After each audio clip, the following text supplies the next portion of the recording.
Interviews, reviews, Gold Rush, The Righty Show. I love that guy. And don't forget your documentaries. And you can rewind and pause any game live. This is the one game I need us to rewind right now. Let's go. Bro, I think it's Mike's turn. Shika the new Showmax app today and get every Premier League game live on your phone for just 500 shillings a month. Shika Showmax, streaming for Africa. Lego. Watu! Ile fire, ile best, ile finest ndiyo hii mazee. Shikisha mili na Euros with Shabiki.com. Deals ni deadly kuruka. Over 3.5 million shillings to be won. Grand prize ni mita moja. 250k weekly na 50k daily in cash prizes. Kuchangamkia hizi deals, ingia Shabiki.com. Chagua games zako safi, funga multibet at least 3 games, at least moja ikuwe ni ya Euros. Halafu cheza na minimum stake ya 49 bob. Shikisha mili na Euros with Shabiki.com. Not for persons under the age of 18. Authorized and regulated by BCLB license number 587. Ma e chenro makeloni danji maliet. Ma e chenro makeloni weche mamolo seche duto. We are only beating job. Kik od belo bai. Kabuona kwa moral mar ndakel belo kaka winjore. Ma e chenro makeloni duond ya wuoto nagi. To wakwa rowere bende kiyudo matin kiki cham te ikungo. Duond mine kaja odi miyo nigi pesa malo dichuo. Support. Kodo hala. Gimotimo as a fashion house, we measure in both ladies gichuo. Mane mbak ndalo chakre wuok tich nyaka tich abich saa 8 odiochieng'. Mane Ramogi TV.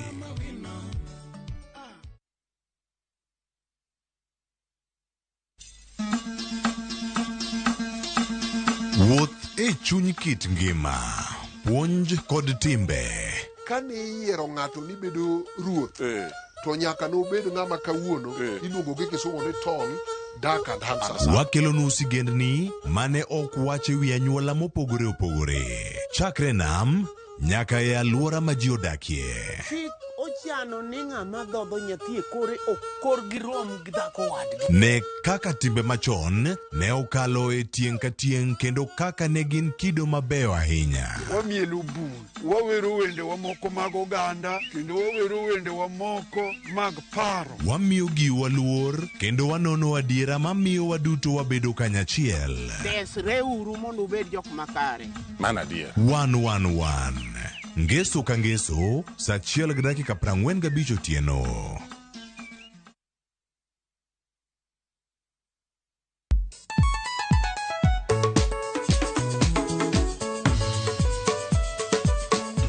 Teacher Beach, ochakore saa 4 wakelo ni ngoma mobedo pay design makare. Ramogi TV biro kanyakla kachiel kod Ramogi Radio kama bende stima riwore kod P. Yawanya wauntie kikubedi mabori ya Ramogi nkech kai ekumi yudo gik mamit kabisa e Ramogi Night. Maintain your position. Idi udakanyo kika fire gudi local instrumental wawachoni kete manaka. Teacher Beach ka Teacher Beach saa 4 otieno.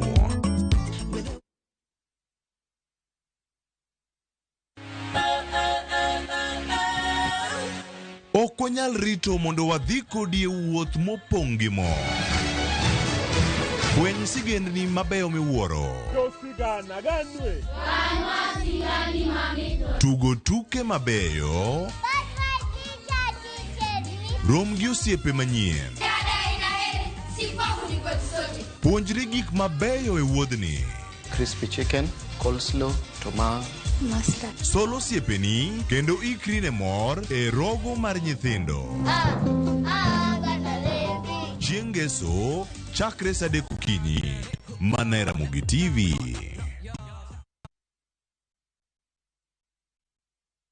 They never had a pretty girl. Ikri ne thumbe manyien. Thumbe muero nigi talanta.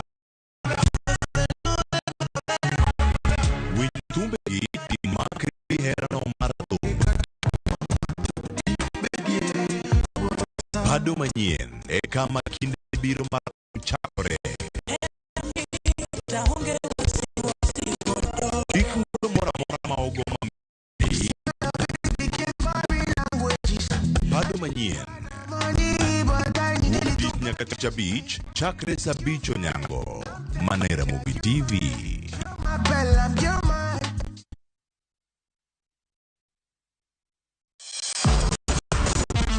Ne thuolo yudo weche duto nyaka mopondo mbaka mago kendo magiolo weche magite yudore chenro mar paw tuke 4.84 km nonro matut kod gigo matimre manyien mag tuke duto mawuok e piny mangima. Bangeso kaso Mugi TV kochakore sa 8 odiechieng' ka wami gik motimore paw tuke.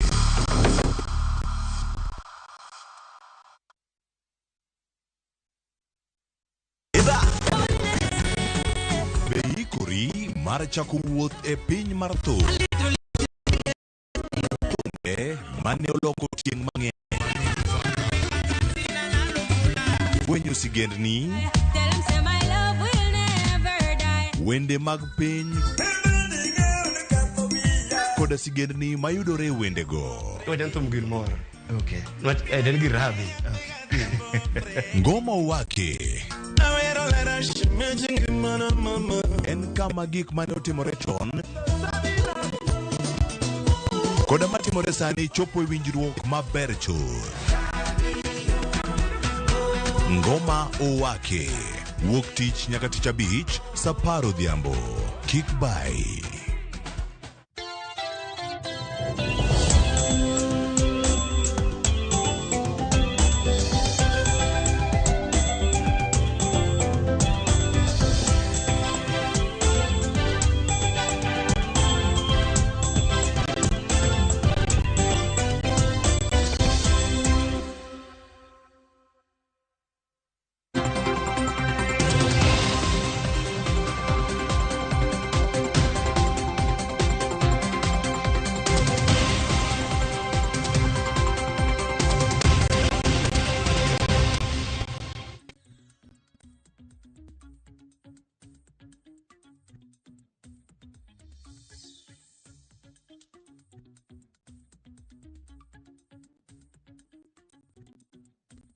Nekoro mgajonka moro mintiere machiegni chenro mar mbaka oromo. Chenro machako sani nyaka rom kanyo sa 5 mar onyango. Kata kamano motelo ne chenro mar mbaka oromo nwantiere gi chenro mano mong'ere kaka ng'ejo thumbe wa ni ng'eyo sigana ni winjo kanyo sigana mano mar Princess Julie mabende Kafaya notimone kanyo county mano ma Migori. Kata kamano part 2 karamna okang' mar 2 mar twak makamano wabro bedo kwa kilo ni chieng' tich abich mano mar juma mabiro mar mondo ming'e sigana no e yo makare. Part 2 koro biro ni nano kamoko kuomu bende penjo ni waremo gi sigana. Part 2 mar siganda Princess Julie ibro bedo kiyudo kanyo chieng' tich abich mano mar juma mabiro. Kwa kamano gisani harwaki ni machiegni main twak e chenro mar mbaka oromo. Twak madaro bedo godo nyaka rom kanyo sa 5 mar onyango. Chieng' tich abich nyaka rom gajuang' ing'eni wajabedo gi rowere gi thor weche mopogore opogore. Juma ni waseneno ng'anyo mar tipo mosebedo katimore. Chieng' tich ariyo noneno ng'anyo mar tipo mabende nobagi e counties 35. Odoche manyoro bende ng'anyo maket kod mano notimore counties mopogore opogore. Ka dwaro maduong' ne en dwaro mano mar rowere mabende tisore kaka Gen Z. Penjo maduong' en ni bende dwachgi nochopie. Mane penjo maduong' nyaka rom gajuang' ka bende ng'anyo maduong' mabende Gen Z kata mana rowere na timo. Nen mano mar sundo paro mar chik mar omenda. Mano mong'ere gi dho ngere kaka finance bill mano mahigane. Koro Jatend piny Kenya bende osetino ko bibedo kochuo koke e paro mar chik mar omenda. Mane momeni wapenjo kapo nono ni dwaro mano mar Gen Z bende nochopo kare. Antiere gi moko kuom rowere kanya korom gajuang' mana ka pile wajabedo gi rowere mabende wabiro bedo kwasumo godo paro. Awinjo na pachgi kotende kod ng'anyo mosebedo kadhi nyime e kind mamoko. Parni ka intiere kind rawere kata mana japiny maneno chenro makama be kwa wi yoko inyalo luwo chenro makama gi kopogore gi chenro makama gi mbui mag oganda. Facebook digital kanyakla kod YouTube iyudowa gi nyinga mano mar Ramogi TV. Tudri kod mbui maga an owuon iyuda gi nyinga mano mar Sharon Ong'aw. Ote bende ioronwa e lai magwa mag ote machuok 36000. Antiere gi yawuot luo gi nyiluo ka ma bende adwaro poro godo wach. Aparo na chage bada makor ka chwich. Chakodi, ing'e joluo bende wapakore, iwacho nyingi, ka isomo wacho ni somo kanye, titimo kosi mane, ka samoro itiyo bende nyalo mana wacho, donge in thuolo mar wacho nyaka gweng' miwuoke. Koro achakoni Dickson pakri. Erokamano jokanyanam, iluonga ni Dickson Aluoch, nyinga mar pap en Owino 999. An japuonjre e mbalariany maduong' mar Mount Kenya University. I'm a student leader, youth leader also in Safina Party. Yeah. Erokamano ahinya. Sizel machiegni. Erokamano ahinya Jill. Nyingi iluonga ni Sizel Ouma. Anyambita Waondo. Asomo, koro asetieko. Nyocha asomo fuambo gi keyo Multimedia University. But koro atieko kendo atiegora e office mar Senator Kajwang' ma bende atimo mana gige media gi. Amor biro kawuono mondo watwagi wan kaka rowere. Erokamano ahinya. Shama machiegni. E okang' mokwongo donge okang' mokwongo mar biro e TV mar Ramogi. Erokamano kuom rwaka. Kuom nyinga iluonga ni Shama Odwal. An japuonjre e skul mar Kenya Institute of Mass Communication.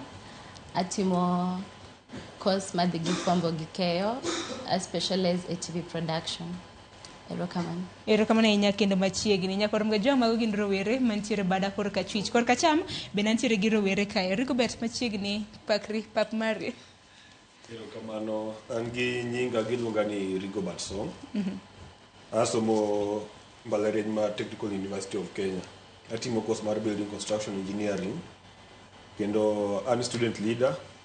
An Secretary General mar Rongo Tertiary Student Association gi pap mang'eny, lakini koro e pap ka giluonga nitie joma luonga ni Song, nitie joma luonga ni Rigo. Koro mayot e dhogi nikech nyadi mang'eny Rigo but no seche moko tek ga ne jomoko. Erokamano ahinya giwinjo kanyo. Koro nying magihere ma gibiro bedo ka giluogi godo. Ruth machiegni. Erokamano. An iluonga ni Ruth Akinyi. Asomo e school miluongo ni Gote Institute. Atimo German language kuom sani.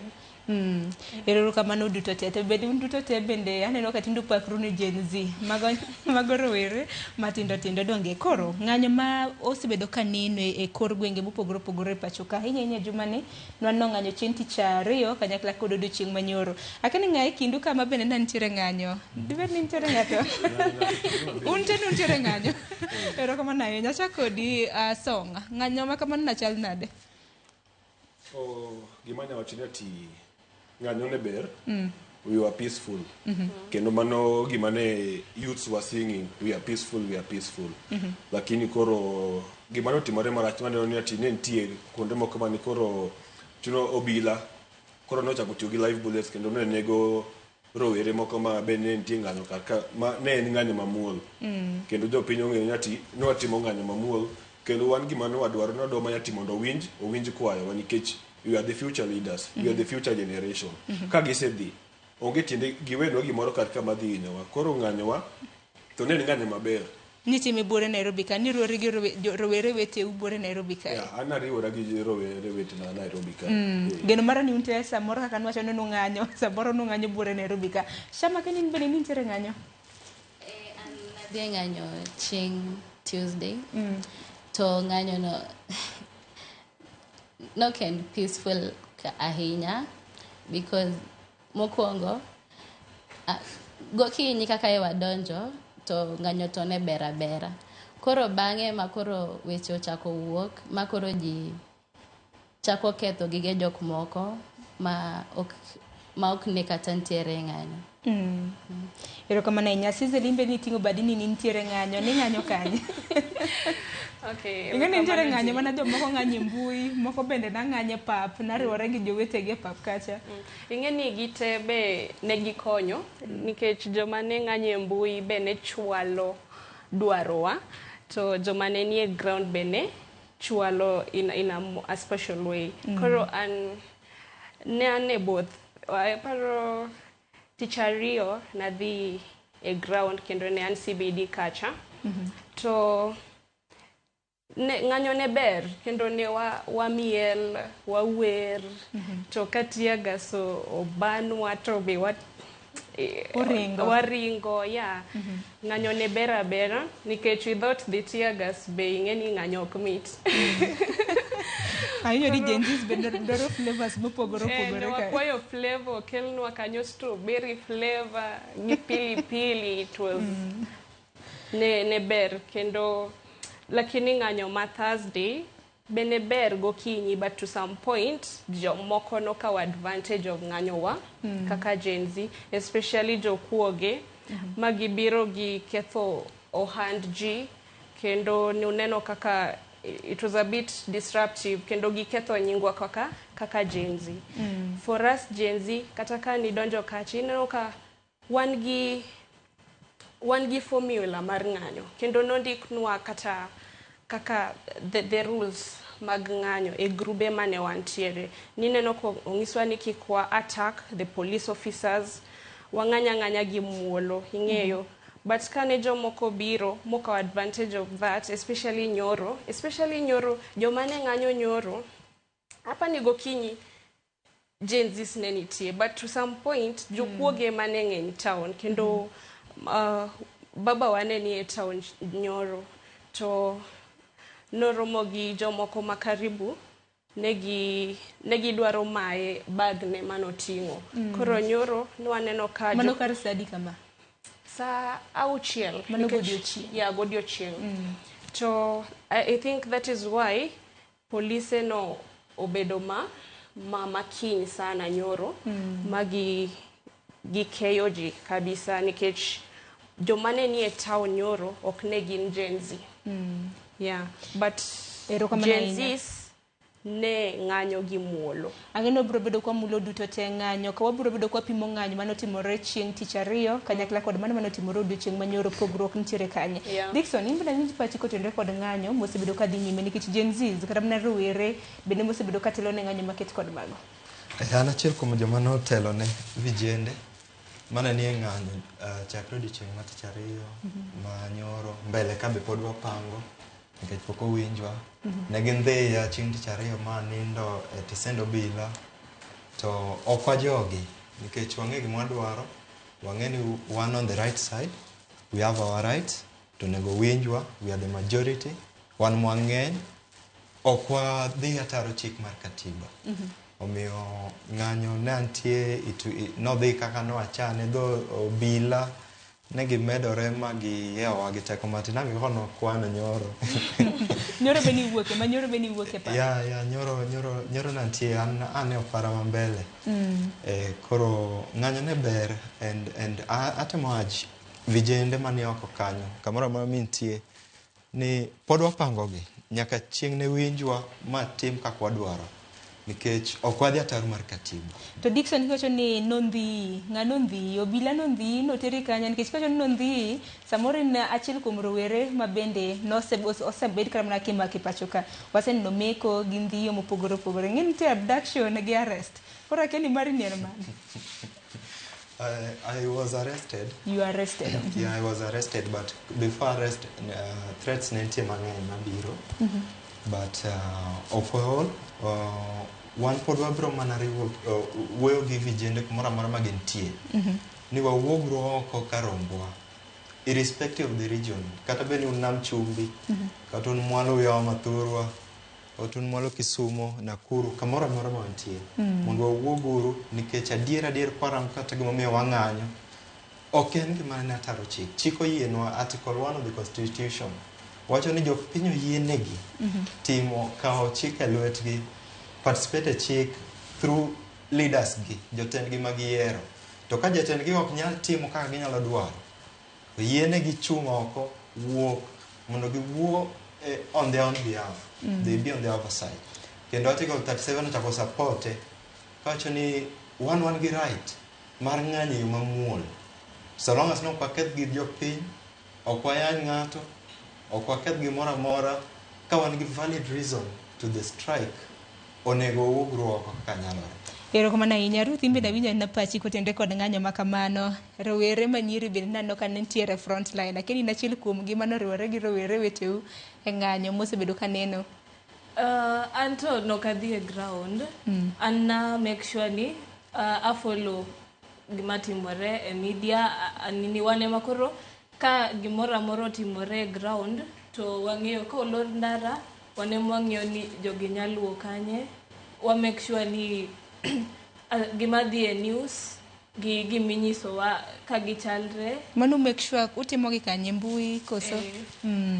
Koro wa communicate gi ji joma nie ground, ginyiso wa gima dhi mbele, wanyiso gi kaka kolor ndara makoni unyakalo gi kae, polise biro ujawuok, mane gima wanotimo. Wachaka mana gi kamiweno, mana kar dhogi kanyo Ruth, nikech ng'anyo maket kod ma jopiny osebedo ka penjo ni osebedo kana mana kichane e yo machal nade, nikech e kinde mosekalo wan duto te wabro yiere, ok waseneno ng'anyo mochana kaka mag bende rowere no chano ng'anyo magi. Kote nu communicate ni uromo kanye, yo mabende utiyo godo, dibed nitiere riwruoge mabende nitiere ng'anyo ni, koso dibed ni en ang'o matimore, bana ka inyalo mana golo doke itwa.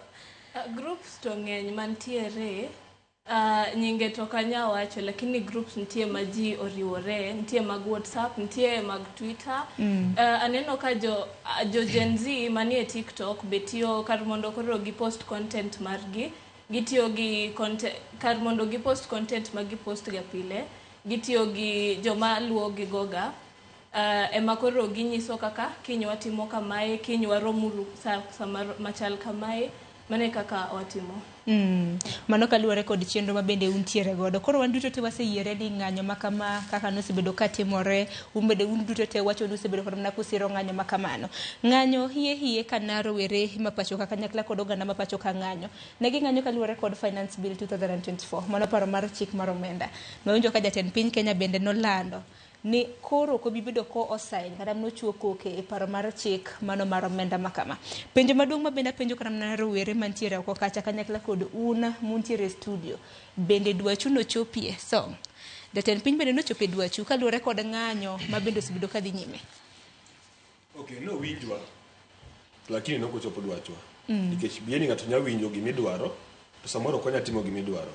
Mano gima nyaka wang'e. Winjo to ne giwinjowa from the start. Samano wachoko nyati reject finance bill jogo no se winjowa. Lakini nyaka sani poko timo dwachwa. Katiba wacho ni yande ka rais oko go sei a finance bill no, after 14 days it will be an act of parliament automatically. Lakini no aneno ka no oro memorandum nikech e katiba onge wach mar withdraw finance bill. Kaka wang'eyo en ni ati president ok nya withdraw finance bill ma osebedo past thrice e bunge. Koro gima pod warito ni ande jakom rais mar Kenya noseoro memorandum ne speaker mar bunge, mano en Honorable Wetangula. Koro Wetangula be nosendiko ne MPs. Koro warito ni ati MPs gi kata wabunge gi be gidhi bedo gi sitting, a special sitting to mondo giwinjane gima jopiny dwaro. Negocho no kidhi bedo gi special sitting kaluwore gi milome mabende Wetangula nochiwo nyoro. Ing'eni sani jood bura nitiere recess, gintiere yweyo. Nego bedi giduogo chien tarik 22 mar dwe mabiro. Mano dwe mar 7. Koro chieng' tarik 22 migeno ni gibiro bedo gi romo mano mar twak ewi paro mar chik makamano. Okay, according to chik koro mano dhi bedo ni ati koro time mane omi the financial bill debedo ni ati osekadho nikech it should be 14 days. Koro kwa warito nyaka tarik 22 dwe mar 7 to koro mano koro kelo nyiso wa ni ati koro gini dhi bedo act of parliament. Mano pod okwanya yie godo nikech wan gima wadwaro ni ande finance bill obed withdraw. Kendo ok wadwa gimitimo gi finance bill. Nikech naneno ka jopiny kanyakla kod jorowere mabende nang'anyo nacho ne ok gidwa mar mondo mi olok ka iwacho ni fuondi kata mana clauses mago mag finance bill. Jatend piny Kenya bende wacho ni clauses te dhi bedo deleted. Koro in neno ni ng'anyo kata mana dwaro makamano jatend piny Kenya nokochope kare. Okay, finance bill gima nyaka ong'e ni finance bill is just amendment of an act of parliament. Koro gima no kadwa ni ande or this amendment because sani kwa ng'iyo waneno ni ati uchumi rach kendo bech gik moko ni malo. Nitie jomoko ma ok nya afford kata mkati. Nitie mine moko ma ok nya afford kata a packet of pads, sanitary towels ineno. Koro koro kimedo taxes makoro gidhi bedo bech gi koro dhi bedo malo. Do ino ka koro gini dhi inyo ji. Koro wan gima ok adwa gima nyaka ng'e ni financial bill inya tigo do kata ma 2023-2024. Mama no pod wanya tigo do 2024-2025. Koro rather than odijo Kenya nikech they are serving the people. They're not serving anybody. They should serve us. Ero kama na ine. Beni gitimo dwachwa. Ero kama nya shama akeni anino kasise likingo badi kara kama no abinya nyapachi ka poko lala donge sije. Ngadwa ke matin gi owadwa. Kendo pani paro maen godono ema pod jopinjwa ni godo sana emomiyo pod ineno ka ji dhie bara ng'anyo nikech pok gi winjo maler kendo pok gineno maler gima notimore nyoro gima ne president otimo. Ineno ka president nodwoko finance bill ne parliament no oro memorandum kendo e memorandum kanyo nondiko recommendations. To recommendations go no wacho ni all the clauses should be deleted, which means that kataka gidhie recess to giduogo to 14 days go orumo pod nyaka gibed piny magi ging'e each clause kendo isomo achiel kachiel ka gisomo ni tax mar mkate mano ningo medi gi this percentage jo members of parliament onego giyud kaka negi wacho ni 2/3 of the house monego vote to enable that clause to get deleted ineno. Koro mano bro chuno jo Kenya Kwanza mane o vote yes ka mondo o vote no deliberately so as to meet the directives mag president. Koro gimano timore kade oro the finance bill without a memorandum and without those recommendations to after those 14 days gino ne bedo law. No bedo law kamano. But because he sent it with a memorandum and with the recommendations, that is why the speaker, no wachoni, there is no need of them having a special sitting. Nikech kataka 14 days go orumo, there's no urgency. They'll still have enough time to sit down as a house, mondogi wo ewi finance bill ni, mondogi ensure ni the clauses mane president wachoni nyaka obed deleted ka, obedo deleted. Koro an kapacha aneno ni president owinjowa kendo owinjo yuakwa but otime too late ka chuny jopiny ose nyosore kendo kiwinjo ji mang'eny mawuoro they no longer talk about the finance bill. Sani koro giwacho ni Ruto must go. Okwawuo anymore about the financial bill but owinjowa mano is one thing manaka finance bill kama be rowere osebedo ka ng'anye ka winjowa kaka rowere to owinjowa kendo rowere mane piny onengo ng'i kamano ni president owinjowa kendo the clauses mane finance bill cha idhi bedo deleted. Mana ni sizo kama nako winjo rowere to winjo gi thuolo maromo nade thuolo modeko manaka kisewacho thuolo modeko to mane momiyo wa podwa kiny kode kendo momiyo podineno ka wadwani wa occupy state house because we are very tired and wadwaro manani resign. Angeni kwa nyime gi twak makama wabro bedo bende kwang'iyo ni bank ramna ka isewacho angeni song samoro no wacho ni noko winjo oko winjo ramna dwachgi wacho ni en achiel kuom rawera mapacho kan kich okeny makawuono kuntiere ka tun representations mago mag rowere mantiere oko kacha nikech rowere duto te ok wanyal kelge student nikech angeni nitiere bath rowere mabro bedo ka siro ne jatend piny Kenya no winjo dwachgi moko bende bro bedo ka wacho ni oko winjo ramna dwachgi to gisebedo ramna ka giwacho ni gimomiyo noko winjo dwachgi gimomiyo ni ng'anyo manyoro bende na nitiere. Dickson mana mapiyo kapaka dir shama. Ruto nego ng'e ni onge privilege motimonwa kaka jo Kenya. There is no privileges doing us because ne wamiye favor mar telonwa kaka jo Kenya. To Constitution Article 1 kata chande ahere ahinya nikech or state the relationship of sovereignty and the state. Tiende ni piny ok onego bed ni sando jogi. Iwinjo. Wan kaka jo Kenya ne wawacho chon public participation article 216 in the constitution section B clause A. Wacho ni mondo mi bill chop madhi e community stage nyaka kuongo kal kuom jopiny. To jopiny nyaka kuom gol pachgi to paro mar jopiny no ibro kaw kendo ibro rangi e yo mapek. Matieni paro mar jopiny must be part of the bill to be a budget or any other thing. To anawacho ni Ruto play mind game kuom kijende. Onge winj mowinjowa kaka nyamera wacho I'm contradicting on that. Nikech debe ni owinjowa. En ang'o momiyo otiyo kuom gi wabunge men ge yo marach. Wabunge noyier gi jopiny gi Ruto mondo mi o represent their own people. Mage joma wate opanya dhi od bura, do wante wariek, no? Nyaka wa elect ng'ato ni dhi chung on our behalf mondo ikel mana benefit kik inywa. To Ruto dhi to luongo gi. It is against, because even State House itself, it's a public office. Gik mar run State House ok gin gik chama mar UDA. Ni luongo section, ni jatend piny luongo section mag wabunge mondo bi ong'is gi ni gidhi gi vote a bill. The president should not participate.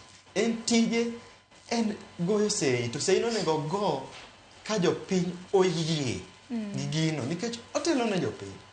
Omiyo anado nyiso vijende ni number one, Ruto nyoro he went against the constitution. Or deploy Jesse, though case na neno ko but he did it willingly. Constitution oyene jojeshi mondo bioti gi force. Angeni mar jojeshi kata mar jolweny no dhi bedo kwa donjo nyaka sani wangeni doho bende no sepuodho dwaro mano mar jolweny mano mar gayo ng'anyo e pacho kana no ka Justice Mugambi nochiwo thuolo mar ndalo ariyo ni migawo mochung' weche mag lweny mar mondo mi onyisgi kaka jolweny makamagi ndalo di mibiro bed kitiyo kod geto e yo machal nade. Kata kamano Shama anya na pachi kotenre koda kapo nano ni dwaro kaka Gen Z kata mana kaka rawera e pacho ka bende paro ni dwaro maru no chopie. Ana neno ni dwaro mar Gen Z obedo partly met.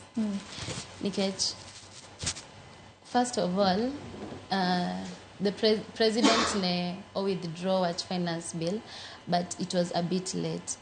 Mane banka jok mang'eny ose lalongi magi, properties mang'eny ose keth, and what if deo amwa mar withdraw finance bill chon magite doko timore. Koro akiagi momiyo no deka to from the beginning the Gen Zs no sewacho agenda gi maduong' nen mar ok gidwar finance bill. So if they ogola finance bill ni from the word go gigite doko timore. To sani mosegole nikech samoro bende ngero moro wacho ni better late than never. Akeni ni nene yo machal nade? Actually from my parona owuon anaparo ni the reason mane the finance bill nen mana trigger like mano ne wawach ni Gen Z no chopo e okang' mogik. Gik mang'eny osebedo ka timore, like there is unemployment, ji mang'eny osesomo but onge tich, high cost of living osemed gik mang'eny, bech gik moko oseidho. Koro para ni finance bill ni kaka nokele ne omiyo koro gikoro ne ochope kang' mogik mane koro nok ginyal koro kawe kendo. Koro emamiyo aparo ni emomiyo ne Gen Z owuok oko. Erokamano ahinya Ruth, in bende akeli to akotenre koda kapo nono ni dwaro mago mag rowere kata Gen Z bende nochopie kara. Keni nene nade? No winjwa, lakini podo kane gimomiyo ne girito ma ji otho, nyithindo osatho mang'eny e koka koro giwinjo. Koro kata ka gigolo bill ni sani, to jombo satho rem no podwane ma wan godo nikech walalo vijende mang'eny. Nikech wayuak ne finance bill. Dodwa winjowa yare chon mane ng'anyo ni ochakore. Week mokwongo no ng'anyo satimore Tuesday, otimore kendo Thursday. Kanye mado chako godo openji ni ang'o modwaro to ang'o momiyo dwaro kamae. Noko nengo riti makoro chop kuma koro ikelo ne jopiny jeshi. But winj to winjwa lakini winji wacho ni uwinjo. Kata kamano aneno ka jopiny bende oro ote mopogore opogore, biro bedo ka somogi kwa dhi nyime gi chenro makama ahinya nyaka luwore koda kapo nono ni dwaro mano mar Gen Z bende no winji. To kata mana kiwacho no winjo nikech chieng' tich adek ema bende jatend piny Kenya nolando ni koro weche motenre kod finance bill ok obibedo kochwe koke. Koro bang'e odiochieng' manyoro bende wan ng'anyo ma bende notimore. Mana ni ng'anyo manotimore odiochieng' manyoro no ken mar tipo kaka mano manotimore chieng' tich ariyo. Akeni song bende king'iyo ng'anyo manotimore odiochieng' manyoro kata mana bang'a ang'e ni achiel kuom rowere ma bende wacho ni dwaro maru pok owinji kata mana dwachu pok ochope kare. Akeni justification mano mar ng'anyo modiochieng' manyoro diwacho nang'o? Was it justifiable? Okay, wakunga duki chien matin kama ni kono shama ni ati better late than never. Lakini dhongere bende wacho yani prevention is better than cure. Kabisa. Koro kanyo atiko. Koro ng'anyo manyoro to ne bere. Lakini gimanya kong'e ni ande chieng' tich ariyo mane ji nong'anyo modonjo jake bunge kane jatend piny Kenya no wuoyo.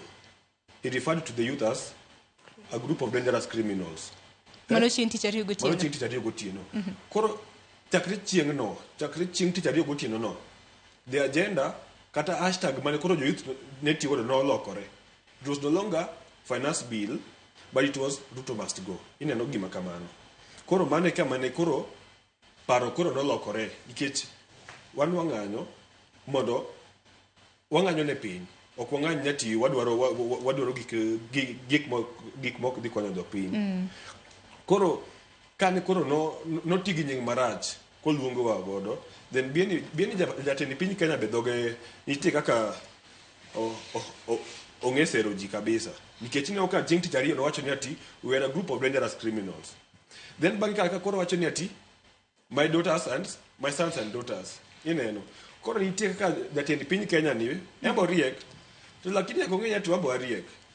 Koro ng'anyo manyoro it was good. It was peaceful. Kendo amor gi vijende manowuok oko no ng'anyo. Kata kamano neno ka ng'anyo manyoro rowere na dwaro mar mondo mi ochope kar mar jatend piny Kenya gini yore mabende nokonyalore kata kalore kod arita mager mabende noketi. Arita kwe no ol kamorni. Wang'ayo moro amora madhi e od jatend piny Kenya, wang'ayo moro amora madhi e State House. Ka ning'iyo nyoro kichop kar ka kuonde moko nitie nyaka loche adek. Koro kata ka jopiny dete manade idhi kadho lori yes, lakini mbele gi pod ne nitie jomoko. Then another thing be mawa condemn use of snipers. Waneno ka chieng' tich ariyo some of the peaceful protesters nobedo shot by snipers. Mamano gima ok bedo kendo chunywa pod lit. Atimo mos ahinya ne joma no owito nyithindgi kata joma no owito wetegi kata joma no owito osiepegi. I pass my condolences. Kendo wachno pod lit ne vijende kabisa. Koro sanie vijende tang'eni pod dhi bedo gi ng'anyo. Mano gima ok anyal wuondi nati ng'anyo to dhi bedo. En mana ni pok waneno milome makamano kata mana kwacho ni vijende pod dhi bedo gi ng'anyo ka gidwaro mar mondo mi ang'o matimre. Vijende bedo gi formula. Nikech ineno ka ng'anyo mar wigni te nosepang 7 days. Mano nopang juma mokalo. Ati Monday watimo kama, Tuesday watimo kama, Wednesday watimo kama, Friday, Thursday watimo kama. Koro masanie ema ni pok ochoponi. Lakini gima nyako nini ande there's a laid down plan and a formula kaka made the team. And amor give vijende ni ati among the plans magitimo there's no violence included. It is peaceful. Mang'anyo masani ma vijende timo dwaro mar golo jatend piny Kenya telo koso mano. Dickson, mana kanyalo winjo pachi.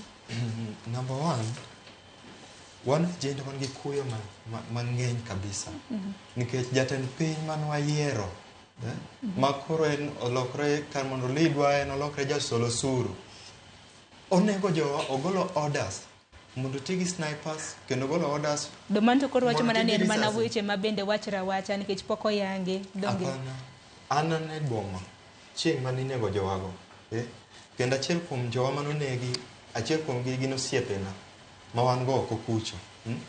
Koro gimomiyo vijende dwa dhi e ng'anyo en ma number one, it is the role of the state en tij piny mondo rit jogi.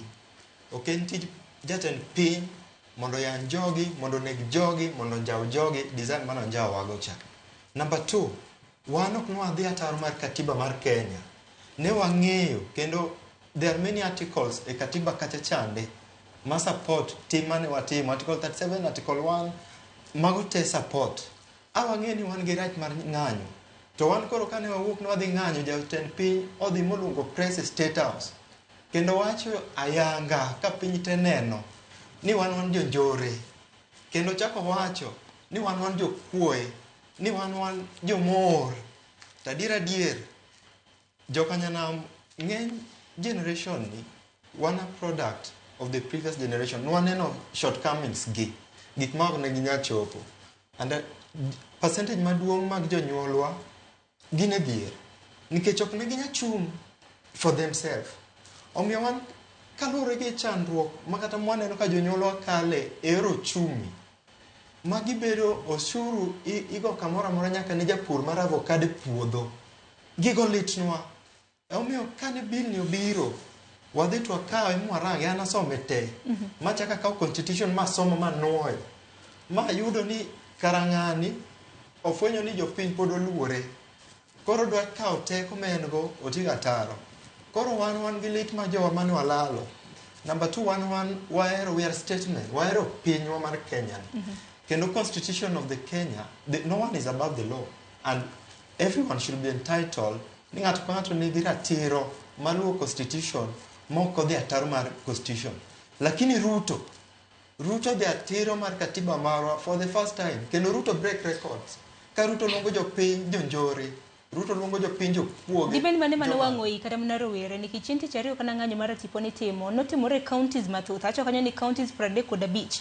Ne korom ga jong'we ni wantiere gi counties 47. Dan no kamano sikadho kata mana 2/3 mago mag counties duto te mantiere pacho ka. Bang'e twak mare mano mar otieno kar Sadek babe nochiwo ne jopiny. En nowacho ni ng'anyo makamano ne ok osire mana kaka usebedo kata mana kowacho no luongu ni jonjore. Bende nitiere tam moro ma bende notiyo godo mar treason, mar nitie kaka jomoko natemo loko loche pacho ka.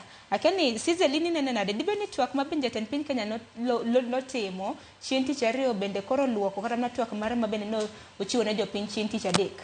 Mano bang' ka koro osedok chien ma koro wacho ne biro bedo kowinjo rowere. Nowacho kata ne obiro loso gi rowere mar mondo mi riu e chenro mopogore mag piny owacho. Aparo ni pod rowere nigi mirima nikech wach mano wacho luong manoluongo wa ni wan jonjore no, to kendo mane mosemiyo wa chuny mar lit momiyo koro wadhi gi hashtag mar Ruto must go, and it's no longer about the finance bill. But anyalo wacho ni nitiere misinformation matin ne rowere nikech nitie information moro ma bedo maji sambaza, especially regarding finance bill ni, nikech ji pod kia ni ang'o motimore. Be finance bill ni dhi bedo law koso orumo? It is dead. That's the big question now. To kendo mane momi ineno ka wan gi division, nitiere jo rowere ma koro dwaro ni okay, osewinjwa, waendelea gi maisha, we obede piny, nikech wang'e ng'ama wadil godo. Ka wawacho ni wadwa gole telo, mano ok nyalre. Wang'eyo ng'ama wadil godo. Kendo, yeah, just being realistic. Uneno kaka nooro ji Rongai nyoro gotieno. Ma nyithindo, in fact, a cousin of mine, Martin, notho nek mar Rongai manyoro. Kendo a lot of people died yesterday nikech nek mano waneno nyoro Rongai. Koro wang'e ng'ama wadil godo. What I can okay, na wacho ni nitie division. Nitie joma ong'eyo ni koro finance bill ni osebedo deleted. Winjo pogore, jomoko neno ni osethiche oko, jomoko neno ni samori wuondowa odhi bedo kolokore odhi bedo kendo chik later on. But anyalo assure uni finance bill ni nikech no ore gi memorandum kendo recommendation letter cha. Kendo wacho ni nyaka uduogi ubed piny ma udelete clauses gote. It is a dead thing. Kendo it is complete. Kendo kanyo to owinjowa. But okayie gi nek matimore e boma kaka nek manyoro Rongai omiyo wa chuny lit kendo pod wakuyo gi jogewa manotho e ng'anyo manyoro. It is not acceptable kendo ok wabiyie mano kendo mano to ka en orders mag jatend piny to watamore. Tekni magi duto te timore bende waseneno thoe mopogore opogore to thoth jok matho gin mana rowere nikech rowere be mane front line sani e ng'anyo ma bende osebedo kata mana kadhi nyime. Okinyi ma kawuono kamana kusomo achiel kuom gazede Daily Nation okinyi ma kawuono thor wach ma bende nagimiyo pek en kaluwore kod rowere ma bende osetho e ng'anyo mosebedo kata mana katimore. Rowere matindo tindo neno moro jahiga 17 ma bende nochiel gi magina mane kaunti mano Nakuru. Kopogore gi mano rowere mopogore opogore kidhi kata mana City Mochari neno kaka jonyuol ywak malit. Rowere riwruoge mag makedo ne ratiro mag oganda gichiwo kwan mopogore opogore. Nana moro nochiwo kwan mar 53 jok moselalo ngimagi. Kaunti ma Nairobi otelo gi kwan mago mag rowere 30 ma bende oselalo ngimagi. Mano bende medwa walose bende shama e kind thuolo ma bende koro kata mana ng'anyo gi osebedo kadhi nyime. Song'ero wacho ni bende milome moro samoro ng'anyo makama nyalo bedo kadhi nyime. In kaluwore kod ng'anyo mosebedo nikech ng'anyo makama osebed kitimo mamuola. Kata kamano nitiere jonjore moko moseriwore e ng'anyo makamagi. Odiochieng' manyoro nwaneno counties mopogore opogore jonjore koro dwaro kata mana kwalo kata mana mwandu mag ji. Anyalo pachi kotenre kod lai makamano. Mokwongo ananeno ni the government where jopiny timo protests kaka first of all wan kaka jopiny wan gi rights mar timo protest. We have our rights of expressions and koro akia gimomiyo police ne donjo e protest gi. If they could have they were jopiny otima protest e yo mamuol maybe ngima molalgi de okolal. Koro I can't blame the citizens for being reckless or anything. I think it's the government ema onego bedni winjowa nikech sani seyo police ni notiyo gi oteku mathoth na gitiyo gi a lot of force. Yeah. Koro first of all awinjo ni ne gitiyo nyaka gi live bullets and akia poka winjo kuma ne ntie jopiny manotiyo gi force but an kaka ng'eyo en ni kuma jo police onego chak tiyo gi live bullets and manaka the other party is also armed. But akia poka winjo kuma ne protestants obedo armed kora akia gimomiyo ne gitiyo gi live bullets. They are only allowed to use tear gas and maybe the rubber bullets alone. To mago kapar kanyalo lalo ngima mar jopiny. Koro kar migiti gi magina hineno ne gbe ni gitiyo gi rubber bullets. Kata kamano mano e midhiero ma bende koro mako kora mana jopiny gi sani kwana mago mag rowere ma bende nolalo ngimagi mano yudo hinyruok makoni kod kocha nikech nitiere kata mana gwenge magwa makaluo ma bende noyudo kata mana ganunda. Iwacho ni noyudo bullet wound. Kendo pod gidhi nyime gi thieth e osiptende mopogore opogore. Kata kamano kopogore gi mano bende oteku mathoth ma bende obila koro tiyo godo. Odiochieng' manyoro bende nwaneno ka Justice Lawrence Mugambi bende koro nong'ado bura e doho ni jolweny koro opuodh jolweny mago mag KDF ma bende koro biro bedo ka gayo jong'anyo e pachoka. Mano bende ma koro adwani mondo walose nikech motelo ne mano riwruok mar okinde mar Alex Kenya Koronga Jwang' nodhi e doho ka giwacho ni jolweny igolo ataro mar pend chike ma pachoka ni mar mondo mi girit jong'anyo. Wang'e ting' mar jolweny nang'o Nyakoronga Jwang' ojaore gi kata ne pinje maoko mar mondo mi gidhi kony nyayo kwe missions mopogore opogore. Iseno jolweny ma pachoka kore piny Somali ore piny Konge kind pinje mamoko. Arwa kitwak Ruth kotenre kod dwaro mar jolweny. Sani koro en puoth makende. Awinjo na pachi mana mapiyo piyo mana matin kapok adhi ywe matin. Oro jolweny to nen okang' maduong' ahinya nikech ka police ema nego ji. An okane ka nitie shida police bedo kuma ji ng'anye nikech onego gi make sure ni onge gima jogi timo marach. Giluwo gima no sawa mano onge shida lakini kumochopo makoro gi shoot kuma jopiny ntiere kanyo to okang' maduong' mane gikawo moko onego gikawo. Koro ka gikelo jolweny gi role margi e ng'anyo ni dhi bedang'o.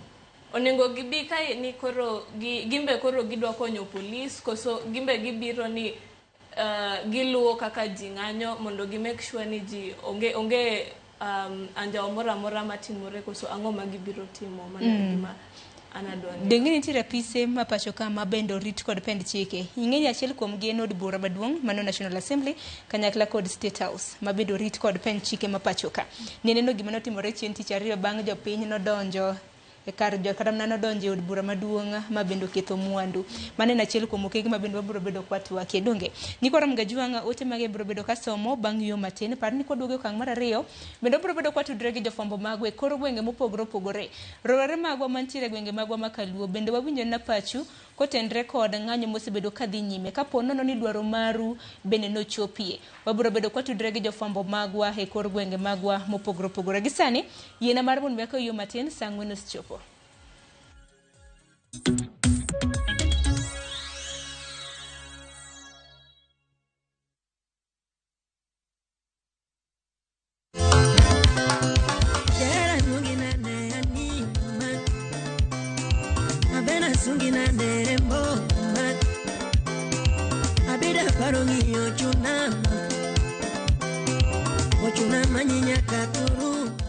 Nyikwara Mgajwang' ma en Uncle Eddie kaka ung'eya. Mondo yud thuma mar nyathi nyakach kaka skiza tune mari idiyo star 860 star 416 hash. Ramogi TV e od jothumbe duto. Win big in seconds. Shabiki nikajaribu mara ya kwanza nikaeka shilingi 100, kaliwa hiyo 100 nikasema nikakufa moyo. Hii mara ya 4 nikaeka shilingi 100, kaona napanda yapanda ikafika 500,000. Nikamusisha msichana wangu mkubwa, akaniambia dadi toa hiyo usiache toa. Nikasema wacha tu niendelee tu kucheza, ndio ikafika 1.4. Nimefurahi, yani hata nimeona ni Mungu tu. Kuna mali nilikuwa nimeshikika ma school fees hivi, alafu na mjengo wangu kidogo ambao nilikuwa nimeuanza. Avieta ni iko sawa kabisa, iko chonjo. Avieta ya Shabiki.com inakupa the biggest multiplier in Kenya. Shinda up to 50,000 times your stake. Yani ukiweka stake ya 100 bob, ndege ipeperuke, unashinda 5 million within seconds. Not for persons under the age of 18. Shabiki.com is authorized and regulated by BCLB license number 359.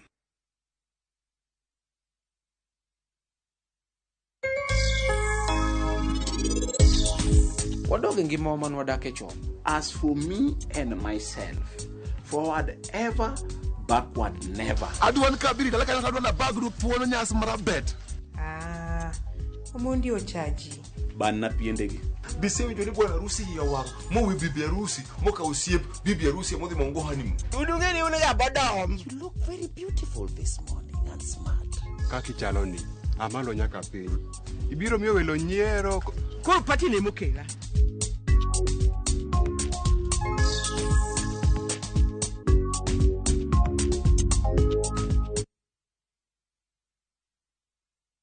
Baba shuka leo. Nyasaye ber kendo romo adenda. Baba shuka leo. Wagweli mondi bed kodwa Jumapil ka Jumapil. Duog chunyi kendo irit chunyi. Paro mora minyalo bedo godo machando pachi ma ok ni kare. Keti embele Yesu. Roda Nyarko Kitmo, Ben Otiende, kod the Chwalist Won, Ken the DJ. Tayo ni chenro makelo ni wach maloko ngima. Injili kalo. Kochakore sa 12 okinyi. Mana Ramogi TV.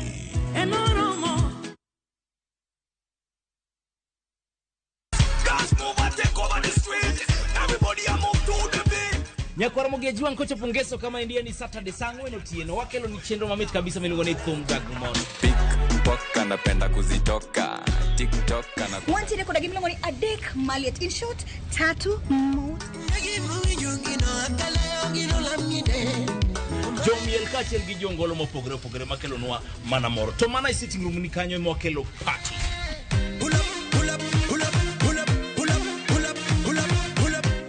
Con joke manigi talanta wanti rekoda jofumugi kayo hello wanti rekoda MC move your body go vibrate fire girl turn around rotate Chenro itayo ni koda Local Instrumental. Kachiel koda Lin Ramogi Nyanya Kach. To chenro iluongo ni Home Tag Mall.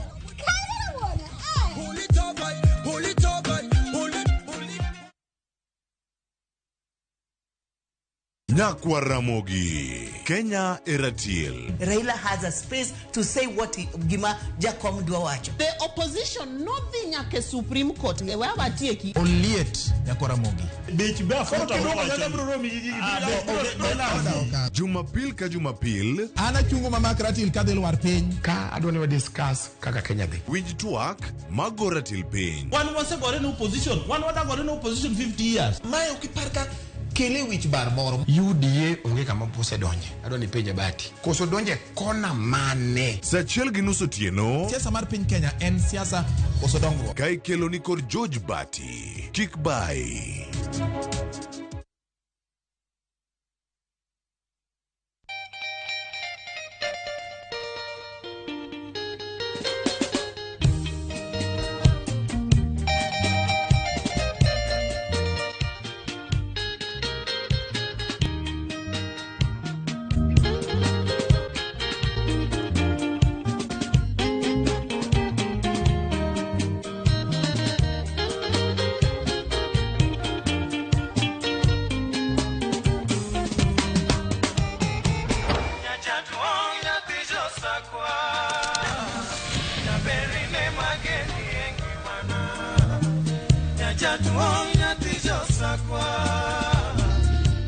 Radio Ramogi, Cartoon Jaluo. Radio Ramogi.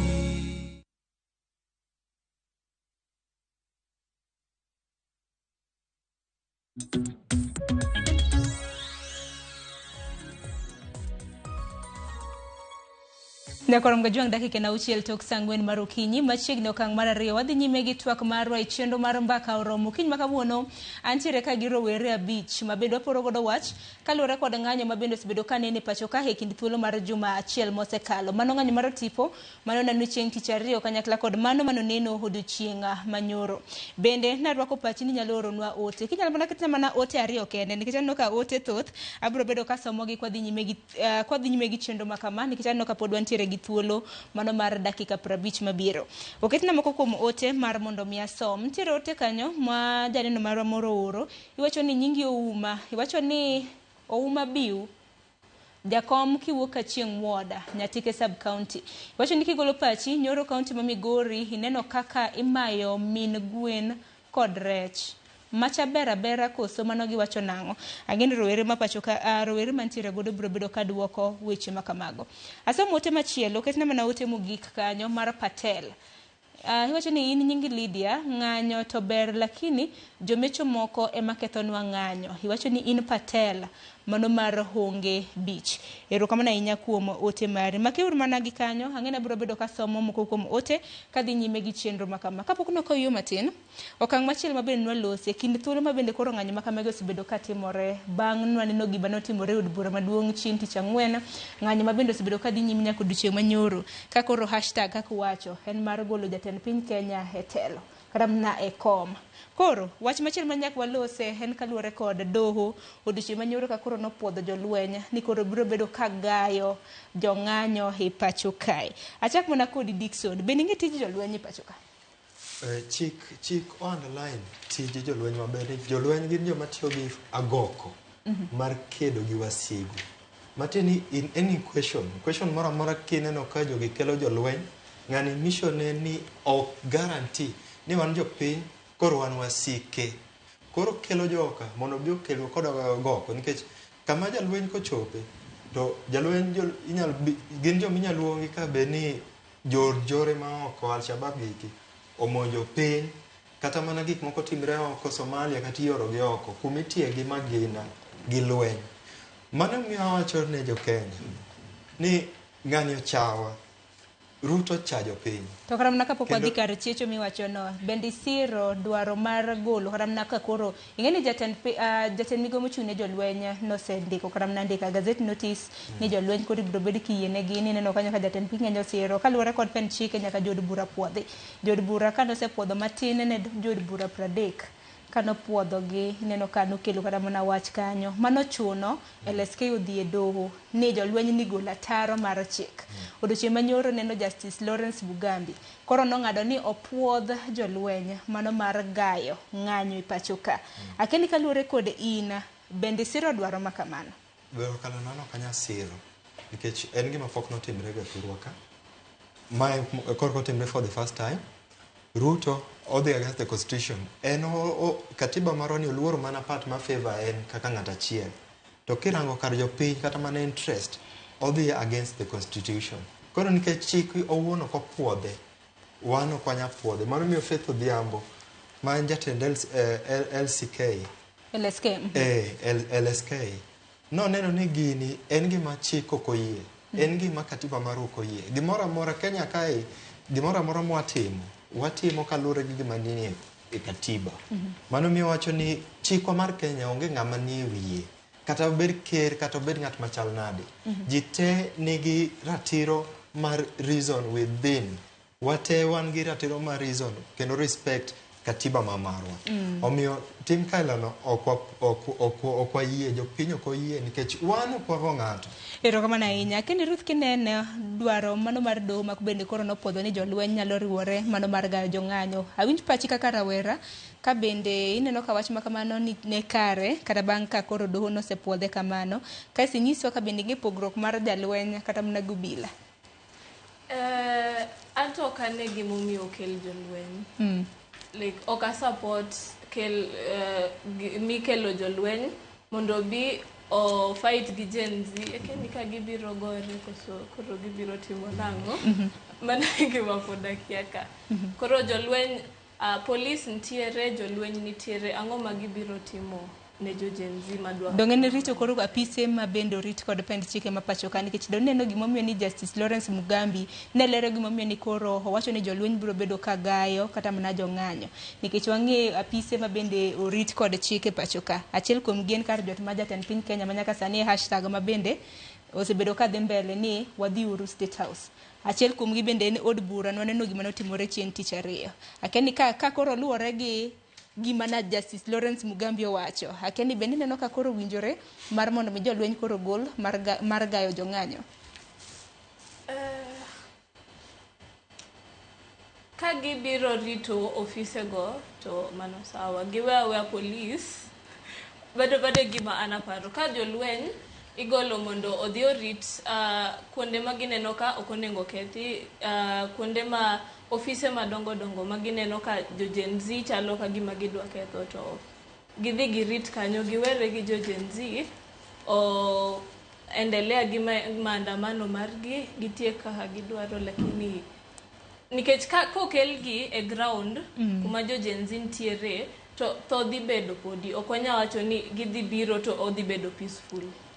Tingeni jolwenyo ok nyal mana go mana ng'ato bunde kata mana magina kamana. Keni bende neno tipo mana timore odiochieng' manyoro mane boma ma Nairobi kana jolwenyo wuok ineno ka ji nadhi mamoso gi ineno ka mana pichni hapa ni ntiere kata mana gazet gota to jolwenyo gota negi gin mana gimanore gi bunde. Tingeni jolwenyo ok nyal mana go ng'ato bunde mana kamano. Mano be nyalo timore go obila ni dhi ni timo ne gota. Aneno ka song wach moro ilika.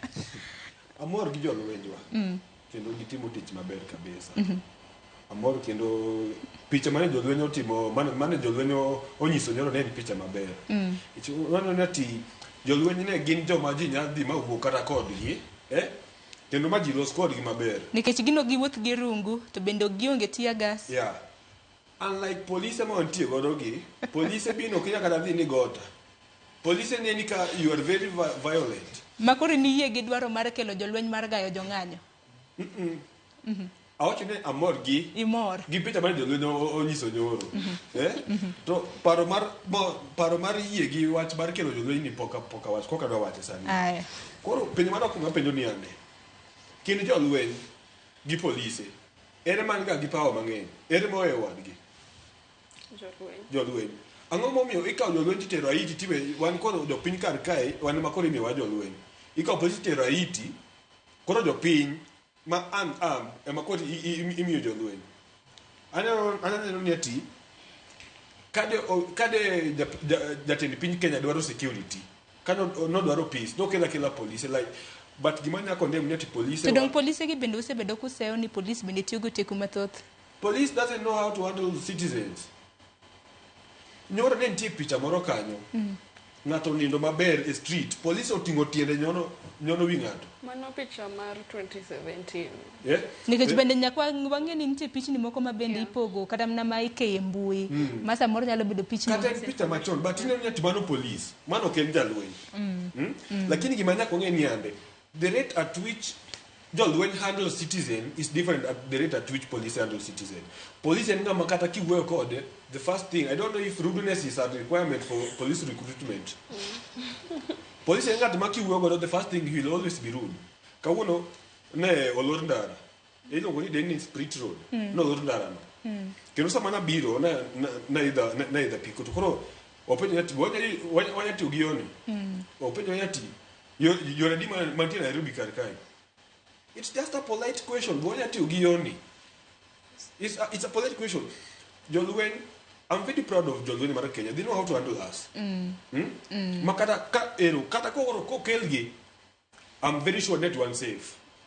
Because amongst us nitie jomoko magin paro margi magin tiyo do niade.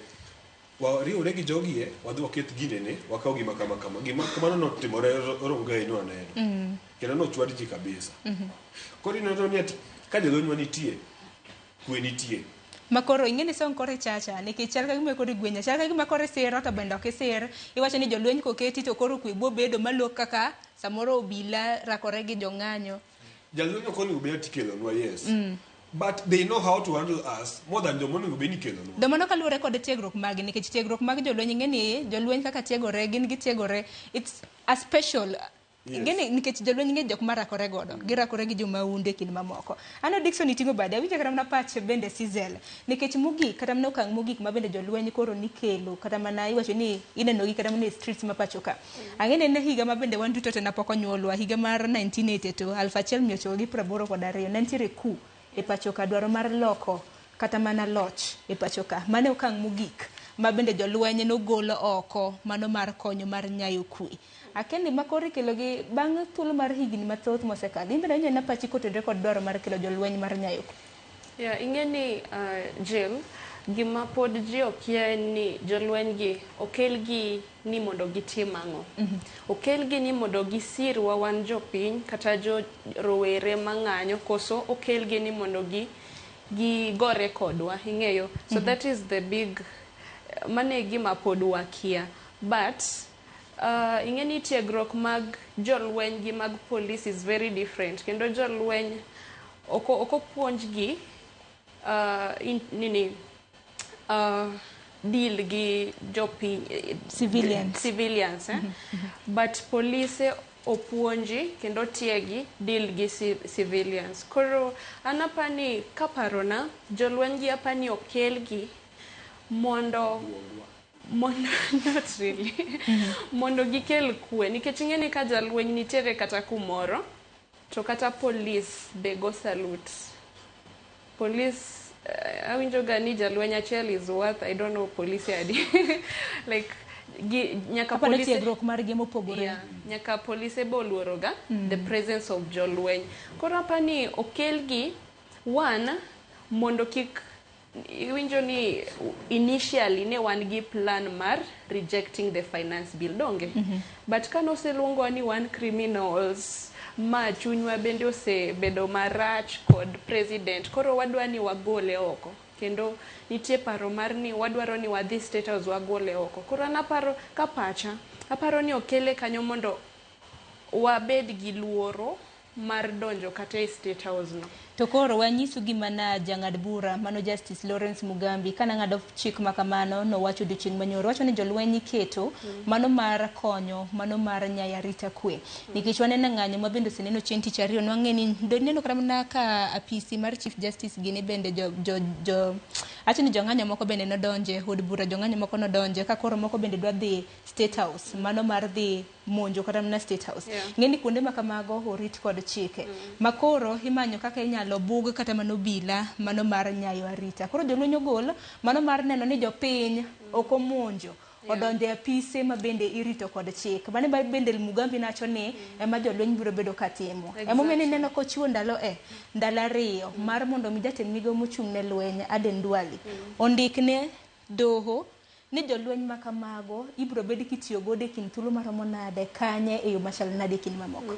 Mane momiyo wacho niya Jill anapani kose winjwa kaka Gen Z kendo dwaro wa osetimore kaka nok wadwa finance bill to wase winjo ni finance bill koro is dead okapani it is right mondo pod wadhi wa march into state house mano dwaro thonwa uneno gimotimore nyoro Rongai kendo Githurai apani oningo waendelea koro gi maisha nitie biasheche mang'eny maini koro were koro mar mondo mi ochung anadwa ni ng'anyo ni ochungi nikech koro dong dwaro mane wawacho gimane wadwaro semiwa to kendo wang'e ng'ama wadilgo ka wadwa dhi state mano is a death sentence ung'eyo ni the sign bedo mar ni okel the wanajeshi e pinyni nyiso dictatorship nyiso the kind of person ma is leading us. He is a dictator. Kendo en ng'at ma kawadwa golo mayot, the only solution wan kaka rowere en ni wadhi wakau kura sani. Sani onge ni anan slay queen, anan rawere okadhi kau kura mapema. Erokamano ahinya Dickson, paro mane nitiere godo kapok olalo bende wachi kasto Sham bende biro bedo ka winjo parchi. Hada wacho ni Ruto pichni mano aneno tipo mano aneno nyoro otimre ka no order mora pok no wuok pok ne gibedo deploy ineno to kendo ada wacho ni jolwenyo kel mana tok Ruto goyo press wuoyo gi jabari kolongo wa jonjore kendo wacho ni awatemo treason kendo wacho ni dhi deal kodwa accordingly mano miyo luongo jolwenyo kendo achaka wacho ni constitution katiba marwa underline ti jolweny kachacha nitie circumstances ma jolweny inyalo gol mondo bi oked gi jopiny to gigi timore mana sama koro maybe weche koro kalo lwedo to kendo ada chaka wach ne jopiny ni wan waonge shida in sama ng'ato ataki Sharon dong in be nyaka defend yourself wan kanyocha wan ng'anyo kata mana nyora waneno mwalo winam Kisumo Homa Bay Migori ka ji nyocha ni ng'anyo mamuon to jogi ema biro ken gi gitemo tingeni vijende gin joma pod tindo manigi nguvu mang'eny nigi naji mang'eny gine ema gichako kinyo jopiny mano miyo kata mana gik manyocha ineno kotimre bunge ka machok ne plan mar vijende to nikech koro ne involve violence mano miyo jopiny notimo gigi omiyo ada wacho ni jolweny wan wakia gimomiyo kelgi but there is a possibility ni Ruto otemo gore gi jopiny tada nyiso jopiny ni walemura lema nikech Yesu to sekalo mang'eny lakini Zakayo dagi lora kia kod en muofu but wan gi geno 2027 koro kaka Nyamera ne wacho wawuogru kar rombrewa vijende mondo wuogi odhi e debe wan wabro chung an abro chung 2027 wa support our own self nikech this generation one generation ma wise kata mana gik mwasomo gin gik molony katiba neno kata ka barani en gi katiba ango we are know what we are doing we are statement we love our country kenda dangiso Ruto ni gik matimre Congo gik matimre Sudan gik kwadwa notimre Turwaka erokamano ahinya Shama kapok abiro iri we adhi anene county mano ma Homa Bay Nyakwar Mgajwang achiel kuom counties ma bende ng'anyo bende osebedo katimore kata odiochieng' manyoro wantiere gi jafwambo marwa James Latano ma bende obago twak gi rowere county ma Homa Bay gin bende onyone kapo nono ni dwachgi bende nowinji kaka rowere ma pacho ka James Latano kiwinja Hamus ni misawa Homa Bay ochio nade to rowere county ma Homa Bay wacho ang'o ahinya bang' ng'anyo maratipo mosebedo kanene jumane. Erokamano Sharon na yudie yo makende ahinya wane boma ma Homa Bay kama seche 24 mokalo e yo makoro sani achung' e toke ni ne en yo mane ok kadhre nyoro kane rowere obago ng'anyo e county ni e boma ma Homa Bay ka kende kaunti ma Homa Bay ka bende kuonde mopogore opogore ng'anyo ni nobede to log tich mare maduong' ma ng'anyo manyoro to nyo nie boma mar Homa Bay ka endi kendo mae apaya manyo polise nyo rakore go jende ka ojenje nyo wuok oko mondo gikwed pend chik lieko mar pend chik mancho kel manyien manyo kelo gwandruok kendo no kelo duol manyo ni malo e kindo jende kanyo girakore gi obila nyoro ne hinyruok nyo wuok e boma ma Homa Bay ka endi kendo rowere 11 nyo yudo hinyruok kendo nyo tergi e osiptal ma Homa Bay ma obedo achiel kuom buok ma gibedo godo e seche manyo rakruok ni nyo timore to kata kamano pod gin gi weche ma gigombo ni mondo giwachi kendo gigombo ni mondo pod gin gi geno ni weche ma pod gidhigo nyime mar twak ni biro kelo ne gi ohala kaluwore sani ni koro ker oseyie kendo kawo wachni kendo wacho no biro miyo ite ne ojende mondo gilalre mondo yud kamikete wach mondo kwe obedi abago twak ka gi rawere mopogore opogore mowuok e kaunti ma Homa Bay kendo achiel kuom gi wan go kaendi njoro nyo nitiere ng'anyo kendo ojende nyo wuok oko kendo nonyiso paro margi e boma ni ma Homa Bay ma ineno nade ma be biro bedo achiel kuom yono mojende biro chako yudo godo ratichgi kaluwore gi ng'anyo manyoro. Erokamano gi nyinga luongo ni Asayo Gola nikech kaka wang'eyo Kenya ka mzima tunge Kenya kamoro amora wantiere gi demonstration ni kako dhi mbele ni ananeno ni adieri chik to wacho ni kadipo ni gimoro chandi to ber ka ung'anyo nikech ng'anyo ni e katiba to nyaka ke sani aneno ni ng'anyo ni wan kaka vijende wan mawahinyore mokwongo ni wabiro wen karang'o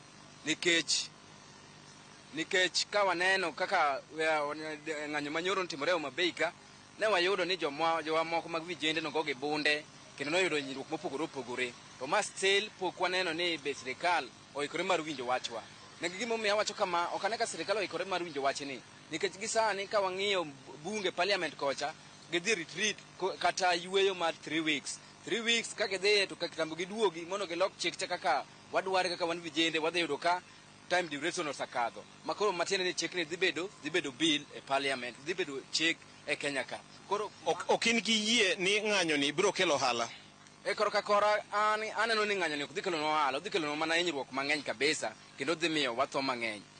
Erokamano ayudo thuolo mar twak gi rawera machielo nyo ojende ong'anyo nyoro bineno kama kelo ohala ne ojende ka koro wuotho chakore ma ker nyo wacho ni koro odwa chiko ite ne ojende. Doko nero kamano an gi nyinge lungana Mala George ajadak ma Homa Bay ng'anyo makoro ojende osechake Kenya ka ema neno ka koro dhi kelo lokruok e Kenya ka gimomiyo awacho kama president ma wan godo en president musiko mana kawuondo gima owacho to ok onyal lokore koro aneno ni ng'anyo ka kijende ong'anyo mamuol kendo giwuotho ka giwacho dwachgi ema dhi kelo na lokruok gini kaka ochakore ni kijende ang'eni biro kelo lokruok e Kenya nikech waneno kata ker nobedo piny mowacho ni odwa winjo weche duond kijende mondo obed gi kijende piny mondo owuogo kendo nowacho nwa ni chik ni koro ok odhi kete koke koro wan wakwayo wabunge magwa mane watere e parliament wan kaka wabunge man wateru un manyaka ukony kijende ok unyal bedo ni un Nairobi ukawo pes madongo to kidenje hinyore piny kaendi kwa wuok mondo mi wagol pachwa kendo wawuotho kwa ting'o boke kendo ba wagetia gas polise gowa gi raba bullet wakwayo ni kwa wuok wang'anyuru mamuol kendo kijende mang'anyo wang'anyu mamuol wambe kik wabau polise gi kidi mondo mi lokruok mwadware Kenya kane wayudi aneno ni gini dhi kelo lokruok nikech kata president oseyie ni chik no ok odhi kete koke koro kaka wachake ni wabed mana ng'anyo mamuol mondo mi president owinj gima duond kijende wache e Kenya kaendi. To kapok awe dhi ng'anyo nyo timore nyoro be en ng'anyo mamuol nyoro ng'anyo manotimore adieri Homa Bay County wakano ok en ng'anyo mamuol gimomiyo no ok en ng'anyo mamuol ne chalo kama ojende no wuok mondo mi ochak ng'anyo gi bang'e polisi nochako rakore kodgi kendo ka bage gi raba bullet kendo ne bage gi lisasi no aneno kama no kelo ng'anyo e kind ojende gi polise kendo ne bare ma jomoko no oyudo hinyruok mang'eny kendo jomoko sama wuoni ji ni osiptal mano ogo gi raba bullet mano ne timore nikech no ok obedo ng'anyo mamuol e kind ojende kod afisa mag polise koro aneno ni ng'anyo no ok en ng'anyo mamuol to polise bo wakwa ni gibed mosa ma kijende ng'anyo to gimiwa arita watiek ng'anyo marwa mondo president owinj wakwa. Sharon kakora kao ojana mogik e Homa Bay kaendi nyo ng'anyo bedo nyoro gimiwacho gi dho wazungu ni what is the way forward ere koro gima koro timre. Erokamano gi nyinga en Victor Uchieng ajadak ma Homa Bay County gi pacha aneno ni ng'anyo ma ojende osebedo katimo en ng'anyo mosekelo lokruok gimomiyo awacho ni ng'anyo ni osekelo ruok wang'eyo kata ka ung'eyo kaka jopiny ni ker ma wan go en ng'at ma wiye tek sidindi kendo en ng'at ma e ndalo mang'eny osekawore kaka ng'at moro ma ok bed gi buok e yo mayot. To ne waneno ka ng'anyo mane vijende okelo nomiyo ker nobedo gi buok maluoro goye modhi mo owacho ni ok odhi keto koke e paro mar omenda kata chik mane bunge okadho ma kowang'iyo en chik makere manyicho ochiwo direction ne wabunge mage mondo kadhe nikech chik chak ing'iye ne en chik mane dhi kelo mit bilie mang'eny ne ker kaachiel gi joma oluwore. Omiyo awacho ni ng'anyo ni ne dhi kelo luokruok mak mana ni luoro ma an go ni wang'eyo ni chik wacho niya bunge kosekadho chik kaka okadhe cha to kokawo thuolo mar ndalo 14 to chik ni kata ker ok okete koke nyalo bedo ker. Omiyo an akwayo ni ka ker ni gadieri ni owacho no koket chike koke ok odhi kete chik ni to bunge be ne waneno kosechiwo recess nyiso ni yweyo gidhi e bang' ndalo mabuora manyiso ni ndalo 14 nyalo romo ka bunge pok odok e tich. Wakwayo ni ker onyiswa maler ni sani eri recess ne bunge osemiyore recess kendo gisedhi e yweyo. Kano owacho adieri ni ok odhi keto koke ogol directive nen speaker mar od bura man Moses Wetangula mondo luong special sitting okel ju bunge mondo bunge odhi otwage chik ni kapok ndalo 14 ochopo mondo chik ni kik lokre chik mondo kik otiwa nikech en chik manyalo hinyo oganda. Sharon, mano ne pa achiel kuom paro mwasumo e kaunti ma Homa Bay kama kaka asewacho kanyo mbele ni ng'anyo nyobedo nyoro giwacho kendgi ni ng'anyo to nyobedo to nyok en ng'anyo mamuol ne en ng'anyo ma polise bende nyotemo kanyo orakore kodgi ka bede polise bende gi korgi ma ginyalo wacho to gito gineno ni ratich gi nyochor no rochi nyoro seche mane gine weche mag ng'anyo no to pod gineno ni moko kuom gi pod neno ni ok bitimore maber to moko bende neno ni biro timore maber. Koro masani koro waketo mna nyong'ong ni mondo wang'iane ni to sirikal kaachiel kod ker biro timo nang'o e wach ni mondo jende oyud ratich gi kendo kwe omed bedo. Koa e kaunti ma Homa Bay, an James Latano. Erokamano ahinya James Latano. Wawinjo yo makare rowere kaunti ma Homa Bay bende wanjo pachgi kotenore kod thor wach ma bende wantiere godo. Nyakwarom Gajwang kawuok e kaunti mano ma Homa Bay dakika 31 tok saa 4 mano mar okinyi. Yiena mar mondo wakaw yo matin kaduogo to koro waduogo tieko thor wach ma wantiere godo. Which way forward ne rowere ma pacho ka? Dibed ni ng'anyo e solution koso nang'o? Wakaw yo matin aduogi mathoth.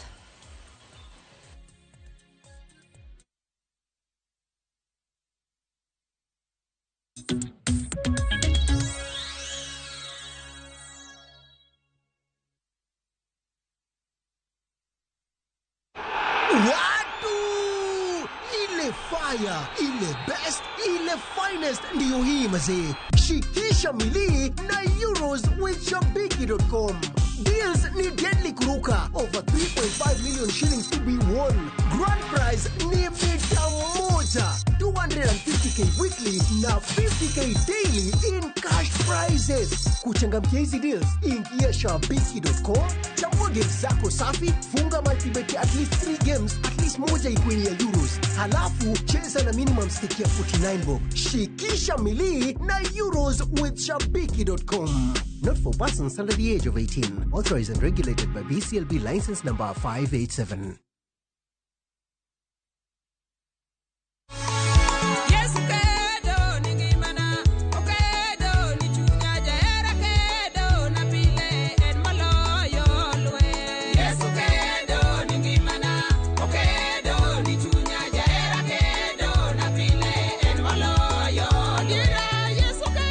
Mondo yud skiza tun mar Yesu Kedo, di mana star 860 star 417 hash. Ramogi TV en e od jower duto te. Looking looking for the perfect staycation that combines comfort, luxury, and captivating experiences?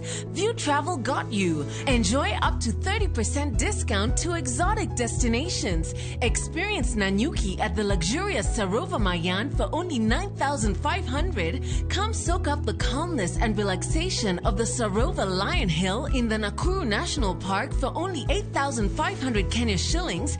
Get to relax at the magnificent courtyard at Sarova Woodland as you lazy away at the wonderful poolside for only 9,000 Kenya shillings. Experience the lakeside city through an extraordinary stay at Sarova Imperial Kisumu for only 6,000 Kenya shillings. Book with View Travel and make every moment of your stay a cherished memory of unforgettable experiences. Visit viewtravel.com and book your perfect staycation for discounted prices now. View Travel. Dream, explore, discover.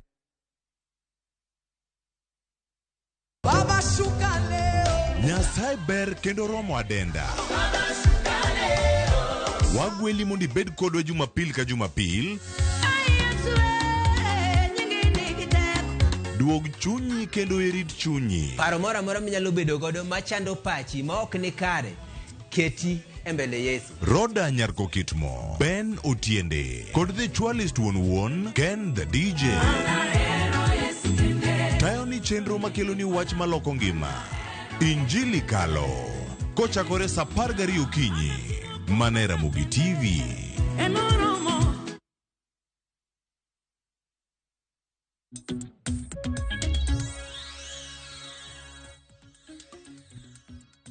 Nyakoro mgojwang machiegni kende okang' mogik wach dong' gi matin dakika 20 mar mondo mwatiek twak wa ukiny makawuono twak mabende abilo godo wach gi rowere e studio rowere mawuok e counties mopogore opogore bing'eni kan wachako nuku nyiso kara ni wuok e counties mage ng'eni jiparo mgojwang bende nyaka ng'eni wagolo rowere e counties mopogore opogore kata mna bede ni untiere buore ka donge mana mapiyo piyo Dickson wuok e county man Agodo yo machianda kaworo Rarieda constituency 2032 jo Rarieda ikre uru wiketo gini mano county masiaya ini wuok e county man aya Uaondo mano county mar Homa Bay Homa Bay county ero kama na ina angene unyalo wuocho mang'e to gi senator nani Moses Kajwa ero kama Sham an county mar Homa Bay kamoro miluongo ni Othoro Kabondo Aya, so ngini wuok e county man. Anaja piny mang'eny. Wachacha kama iwuoke kama wuoru kata mna baba ni wuoke. Dong mane kaka iluongo jaluo na jang kama. Anto ana Homa Bay county Jakarachuli lakini wadak Migori county. Koro sani yeye anaja Migori county. Kama ero kama na inya Ruthin. Ananya Migori county. Koro kawuono Kisume maonge ka. Samoro wanokeo Kisumo gi gik makamago donge. Ero kamano kaka manya koro mgajwanga. Asema ni moko kuom ote kapok adhi county machielo mar mondo watudre gi jafambo marwa mar mondo onyiswa ni jopiny to wachang'o. Ketna moko kuom ote mabende sibedo kiora som gimana mapiyo piyo bang'e wadonje twak mar mondo mwadhi nyime wang'eni koro which way forward ka koro ng'anyo sebedo dibed ni pod osiro ng'anyo mondo dhi mbele koso dibed nang'o. Ruth nyathi Ochieng iwacho ni dwach Gen Z ochopo nus gitimo maber but rowere moko to koro dhi marach. Jomigore now missing it iwacho ni koyo rowere mawuok Kaluo odhi mose wachne nikech KDF tiwacho ni moto wa kuotia mbali. Haya idhi nyime kwacho ni wang'o ndara gi ketho mwandu ok ni kare iwacho ni mano tabu iwacho ni njotwa kintiere umoja. Engineer Lazar iwacho ni though Gen Z ni kod meaningful reason to push iwacho ni dwaro margi to embrace change iwacho ni nyithi luo kik bed e front line ahinya manen paro mabendi chiwo ne onagi. Thomas Okumu iwacho ni ayie gi rowere ahinya gimiyo Ruto ong'eyo ni otelo ne joma riek moloye gimed mana kedo matek. Ote machiela so mar Milka iwacho ni Ramogi TV an Milka mos na welo te to donga paro ni jolweny tijigi en deal gi external attackers koro sama jatend piny timo kamano onyiso jopiny picha mane. Magin moko kuom ote mabende jopiny wuoro umake mana gi kanyo ntiere paro mamoko mabende joneno magwa koso nyalo dhi county machielo. Mana kamano ka pod waloso weche motenore kod tudruok mar mondo mwadhi county machielo mar mondo mi wawinj twak mago mag jopiny bende nitiere moko kuom ote mabende jopiny moko sumo ni rowere mag luo kuku bende frontline ahinya moko bende oseyo en mana ni koro moko seyo rowere moko bende wacho ni rowere no kotimo timbe maket kod mago kaka kwelo kaka monjo jopiny mamoko kuma nawinjo ni jomoko bende itimonegi peksen. Awinjo pachi kotenre gi mano Song, awinjo na pachi kotenre gi achiel kuom joneno magwa, aparo ni Injinia Lazaro Kanyambok emacho ni joluo nyithi luo kukutem gini ahinya. Awinjo na pachi, an nok ing'iyo. Okay, kaka wang'eyo ni we are student leaders. Most of these student leaders are always Luos. Ati joma telo nega rowere ng'eny gi gin ga joluo. Kore ma gin seche moko telo ni ati macha Song man timbe kaza cha. Nikech ok inyalo telo ne ng'ato tikore ati dhiyo tidwa pondo chin kare. Kadwa ati ng'ane cha oluor. En onge gima dhi konyo magodo kar kae. Okay. Rowere kiko bede mstari mambele keto gige ji. Lakini ka wantie gima right ma ng'eny ati wantie e dwaro mar katiba, watimo gima katiba oyie godo. You can just kobedo mbele ok en gima rach as long as watimo gima katiba oyie godo and it is peaceful. Yeah. Shama ng'ato bende oseo weche ma bende natimore moko kuom one ng'anyo ma kamagi bende gwenge magwa makaluo bende ng'anyo ma kamagi na nitiere. Anno ka achiel kuom joneno magwa bende nawacho ni ng'anyo mane otimore Migori Wang'o kata mana Ndara Kimo kod Mach e Ndara achiel kuom gi bende oseo. Aken mano diwachang. An kaka nene ka jo Migori go aneno ni ne gidhi okang' mokalo ahinya eyo koro gidhi makoro gichako wang'o ndara, mano to ne ok owinjore. Ne gidhi adhia mbele gi protest gi kaka eyo mamuol. Wang'eyo ni polise bende ni kodgi but okang' mane gikawo mar wang'o ndara no to nok owinjore kod.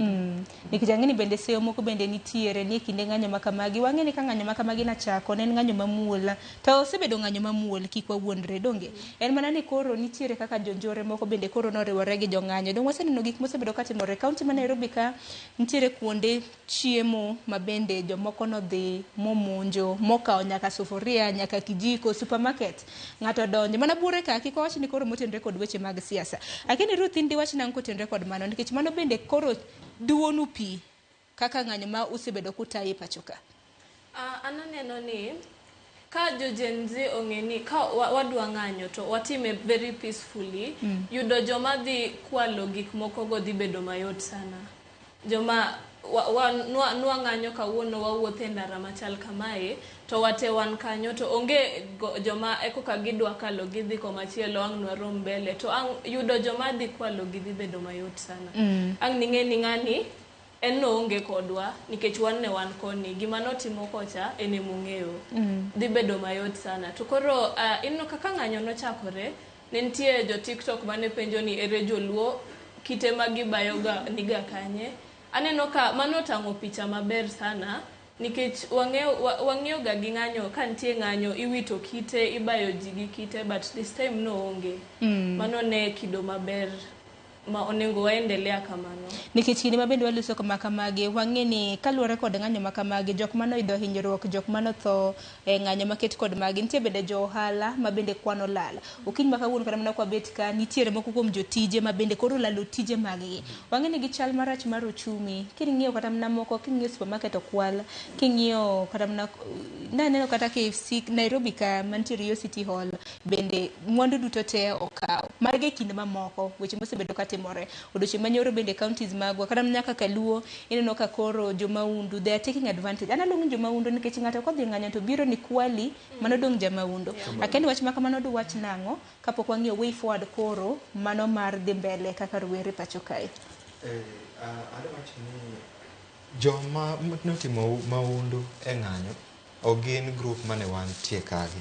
Sirikal wang'eyo motoro Zakayo wang'eyo kata kaka orul inyalo ni ng'ani nyalo haya ji magik mong'ere kata Sonko nyocho wacho chien kanyo ni gin ne gi haya ga ji nikech we had our own objective momiyo ne wadhi e ng'anyo lakini timbe maundu manotimore kata wan wanenogi kendo waseyo gi nyocha wago press moro kwaseyo timbe kaila apa ni nitie gimoro nitie jonjore moko manomak buore kanyoro katemo mayo ji to moko bende naneno ka wuotho duk yoro ngai kocha nogony negi nyaka lewni kosegogi. Koro magi joma biro lilo nyingwa to magi makoro miyo kata mana koro jatend piny ker kelo nwa jolweny. Omiyo adang' nyiso vijende duto ni anytime ma kapo ni ji biro dhi e ng'anyo kendo though I'm not hoping for that mondo wabedru in solidarity. Kineno ng'at matimo maundu kik ipromote gimoro kalano, nikech jonyuolwa gi chandre adier mondo mi giyud kata mana biashara matin makoro gitimono. Asto sirikal bo wadwa ni otim compensation nikech gin ma gikelo gini de giwinjo piny ok dotimre. Koro jo ohala manoyudo lal e dukni madongo, supermarket, jotimo ohala matindo tindo, nyora neno Migori, Homa Bay, nitie mine moko manoma mwandugi matindo tindo. Wakwayo kantio manyalo timgo compensation. MCAs ma koro pako Gen Zs ma ndi un around area go. Yie utime compensation gini olni matindo ma ok nyal tamogi. Koro kin thuolo mar dakika 15 nikech ang'eni koro wasego mbaka, wasewacho maber gi marach nwa e ng'anyo moseneno. Wan duto te waseyiere nikech wacho ni pach jandiko gi jasomo opogore, wan duto te ok wanyal bedo gi paro achiel. Usebedo kuwacho gimomiyo ni samoro winjo ni dwachu ok owinji, samoro gimomiyo ni uneno ni dwachu owinji. Ng'anyo moseneno e kind thuolo mar juma achiel koro mosekalo chieng' tich ariyo gi odiechieng' manyoro, waneno rowere mathoth ma bende oselalo ngimagi. Tipo kineno kata mana kaka jonyuol ywak, janyuol olalo nyathine mosesomo nikech thoth rowere ineno ka gin mosesomo kata mana matiyo manego bed ni siro kata mana jonyuol, sani koro gin mana maiti githo kaluwore kod okang' mok nego bed ni nikawo kaluwore kod ng'anyo maket kod ma. Koro gima nyalo penjo gi dho ngere ni which way forward, unu nene nade nikech ng'anyo ma kama kineno kata mana moko kuom ote mago mag jopiny gineno kata mana kamano kapok apenjo ma kamano inyisa ni Millicent oikore dhi e kaunti ma Kisumu mapiyo piyo bang'e biro bedo kunyisowa pachu kotende gi mano. Nyakorom Gajiwang' adhi e kaunti ma Kisumu, awinjo nena ni rowere kaunti ma Kisumu to wachang'o ahinya bang' ng'anyo ma bende oseneno. Millicent Adhiambo hamuse ni misawa mor mar neni, nyalo mana kawo twak gi kanyo kintiere gi rowere ipenji gi anena ni bende dwachgi bende nochopie. Millicent. Erokamano ahinya Sharon, achiel kachiel kowuok e kaunti ma Kisumu, aneno ka wachiewo maber tok ng'anyo mane otimore odiochieng' manyoro. Abro teri mana mapiyo kapok aketho seche i rowere ma Kisumu mondo mi apenjgi anena ni to bende gineno ka dwachgi manomiyo giwuok oko mar ng'anyo osewinji koso podi. Machiegni abo chako kodi king'iyo kamera mondo ichagi nyingi, leronun kaka rowere buneno ka dwachu momiyo nuwuok oko kukedo kendo ng'anyo osewinji koso podi. An gi korka kora mokwongo iluonga ni Benson Kadala. Kaluwore gi gima ne Mr. President otimo mar koso sign gino, an gi korka kora kama ne wuok ga kanyo to notimona maber. Nikech gidwachwa mane wadwaro, ato timona maber kendo agombo ni mondo gino finance bill mane jogo dwa pasno odhi ga dia kabisa, en kiko bedo pass. Agone erokamano mokwongo for the first time agone President erokamano kuom chung' kod yudhe. Gino onyal gole oko. Erokamano. An iluonga ni Jojo Nyanga Seto. Kuom finance bill ni, an aneno ni pachwa pok president owinjo nikech kaluwore nikech sama ne wadwaro ni mondo mi owinj wachwa ne otamore winjo. Ma jowa otho mokwongo. Tok ka jowa osetho to odhi owuondowa ni oweyo sign. To chik mar constitution mar Kenya wacho ni koso sign for 14 days gino dhi chako tich. Momiyo wan pok wabedo gadiera ni gino ok dhi tiyo. Wan gadiera ni gino dhi tiyo. Makopo ni ok wawinjo report moro amora tok kuom gik mosetimorego. On Tuesday wan pod wadok e ndara koka jo Gen Z. Wan pok waweyo. Erokamano. Okay, an iluonga ni Simon. Adwoko ne president erokamano ahinya, but gima nyalo wacho wuon myself en ni dwach ji pok owinji, to onego bed ni winjo ji wa dwach ji. Koro winjo dwach dhano en ni mondo ji obed piny, mondo ji owuo, nikech kata kobro rectify gini to kobi rectify sechegi. Gima duong' en ni ji owinjore mondo mi Kenya odhi mbele, mondo ger Kenya, ji oendelea gi ngimagi kaka pile. An gi nyinga iluonga ni Dan Kano Ginga. An achiel kuom yudhe mantiere ndara. Wan wawacho ni pok waneno justice nikech owuondowa owuok oko mondo onyiso maler ni bill ni owito oko, koso ok owito oko, to kok owito to pod waduogo mana e ndara. Erokamano. Michael Arogo, achaka duogo ka kendo wago erokamano nikech president nyocha owinjo duonda kanyo chatwaro kaendigo chieng' manobiro mokwongo. Ober ndi nikech osekete kamano, to koro gima wanyalo kwayo kik obed ja miriambo kech weche temo sewacho bedo ga jamriambo kendo dhano kawe kaka oriambo. Koro ma to tim ne yudhe kaka nye yudhe dwaro mondo mi lweny magore kani owek gore. Mar ariyo kakora tieko jokanisa ochung' e lamo mondo lok chuny Ruto, mondo Ruto duog ir jopiny mondo winj gima jopiny dwaro, mondo ti kaka jopiny dwaro. Erokamano ahinya. Ka watieko gima tena achiel kende Ruto nibiro kigono ka ni sawa watu wami kwa ni rasla sari koro kira sasa ikoro lokija kuo ikuoro pesa jo Kenya okwadwa. Okay, nyinga ina Isaac Olocho Wino. An gima nyalo wacho kono gima dhi mbele. Gima nyalo wacho kod gima dhi mbele Kenya kar kae en ni our president ok understand gima youth dwaro. Nikech youth gini ene teko ma Kenya. To youth always ema politician tiya kodo kago kura. Koro kosemegi kura kosa ne gidwaro mondo giny youth. Youth oseneg mang'eny. Koro an gima nyalo kwayo Ruto nong'en youth be gin dhano to be gin joma kod family gi. Youth ma gore Kenya gi ok em nan gin joma idlers, gin joma osomo, joma moko bose kendo madwaro kod family emomiyo gidwaro right. nyaka ne gichak gore be paro nosewinj dwachgi.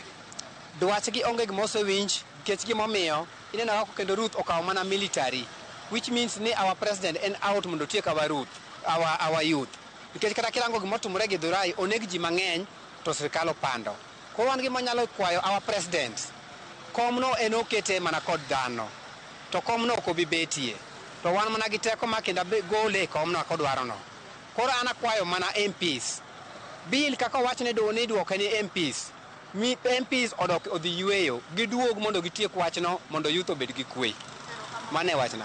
Mana kamano Sharon, mago e moko kuom duond yudhe kata rowere ma bende owacho ni gin achiel kuom jogo mane nie ndara chakre ne ng'anyo mar kwedo paro mar chiki komenda ma higani kendo kwedo loch mar jatend piny ne chakre, ka giwacho ni moko kuom gi yango ni onge duondgi mosewinji kata dwachgi, ka moko to neno ni samoro nitie kaka dwachgi osewinji. Paro pod opogore kae, kata kamago mano mana weche ma bende pod wamedo luwo mondo wang'e anena ni to bende gibiro chopo kama giyie ni koro sirikal owinjo dwachgi. Ka kamano taduoko ni e studio mondo idhi nyime kod twak ma wan go kinyi ma kawuono. Sharon, an kuomi. Erokamano ahinya Millicent Adhiambago, erokamano ahinya awinji e yo makare. Waduogo e studio ng'wech mar mondo mwatiek thor wach makama kapok saa ong' mayowa wang'wa.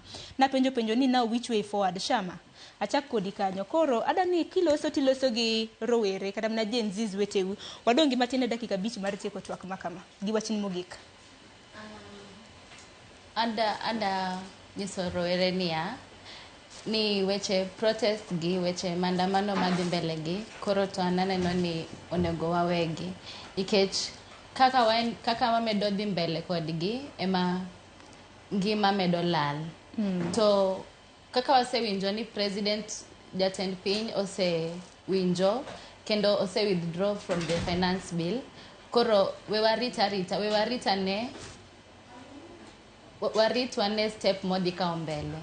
For now, let us hold back, kikwadhi mbele gi protest. Let us wait. Let us also wewangi be ngimawa. Because it is our lives first, kapok anything else obiro. Erokamano ahinya Sizela, wachni mogik adani los gi rowere mabende neni okiny makawuono chutho kaluwore kod ng'anyo mosebedo kadhi nyime. Erokamano Jill. Mokwongo we aor mos kod kuyo ne joma nolalo ngimagi Rongai to kendo e piny te yare ne maandamano gi chakre. Ananyalo jiwo rowere niya osewinjwa kendo mane information madwaro lay down ne ji, nikech there is this misinformation ni after 14 days 14 koso 21 days pod gini dhi mbele ka ya ndalo apar gang'wen after ndalo apar gang'wen pod gini dhi bedo low. Mano is misinformation, kendo mane gima daher ni jo media wagi oler ne jo piny ni ang'o motimore exactly. President o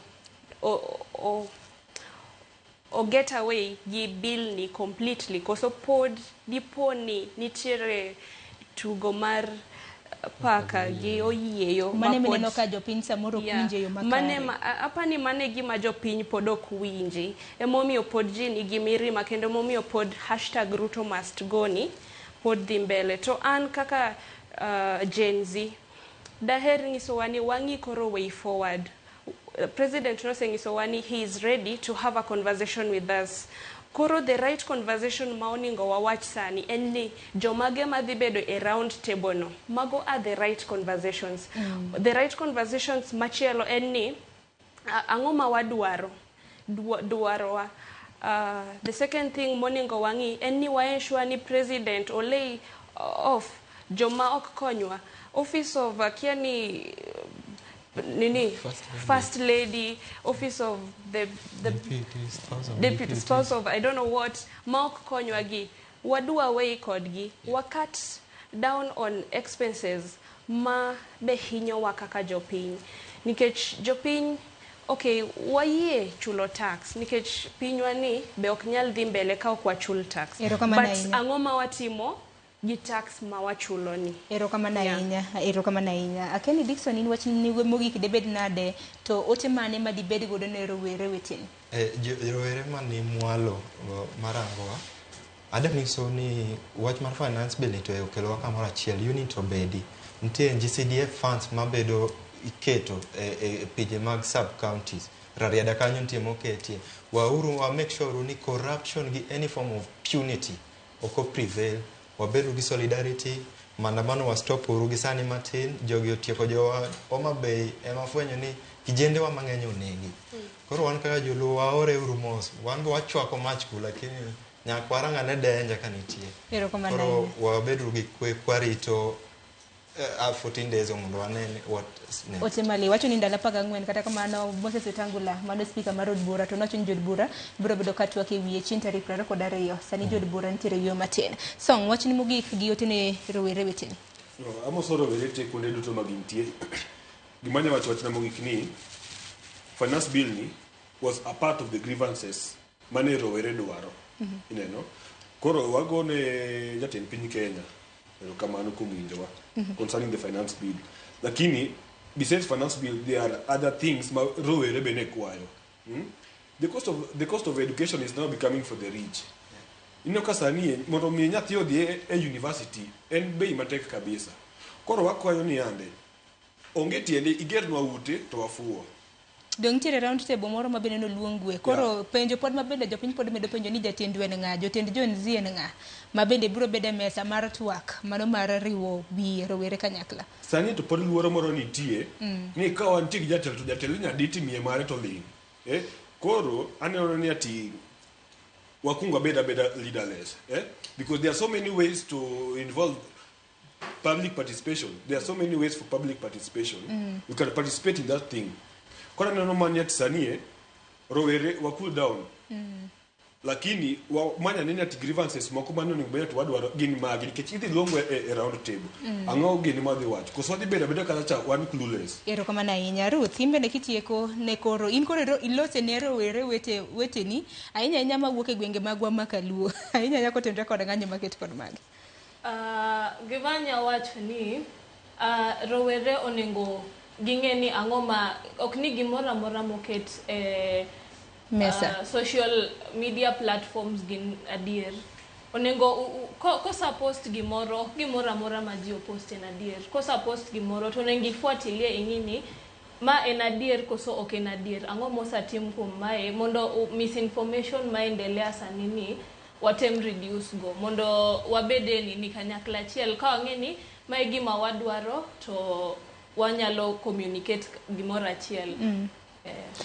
Erokamano ahinya. Ang'eni mbaka makama mit nadine en hero mara mondo wadhi gi mbaka makama kata kamano wantiere gi chenro mamoko mabende nyaka dhi nyime kata kamano agunu erokamano ahinya kuom bedo thuondi mano mar biro e studio mar loso nikech rowere ka samoro moko nwagocho negi macho ni mano kanyal lose TV kata mano lose maber ero kamano ahinya kata kamano pod warito mar neno kaka weche mopogore opogore biro bedo ka dongore uloso maber geno mar ni rowere wete ubendo biro bedo kuloso godo mano mar nyayo kwe kata mana ka gik ma kamagi twak ma kamagi pod dhi nyime ne korom ga juanga dakika na riyo mar mondo mi rom saa 5 mar onyango gikanyo bed makelo wa giko mano mar twak ma kama ero kamano ahinya kuom bedo kodwa chakre saa 10 mar okinyi nyaka sani koro watieke gi kidieny mano mar mbaka oromo ano koyo ni mar mondo mi bed gi odera makare thuolo moro bende koyudore kendo ni rowere manantiere godo kinyi ma kawuono abro chaka gwelo nikech ang'eni men mbaka ma bende pod dhi nyime kata mana juma manyien ma bende wadonje orechuru nyinga Sharon Ng'ao.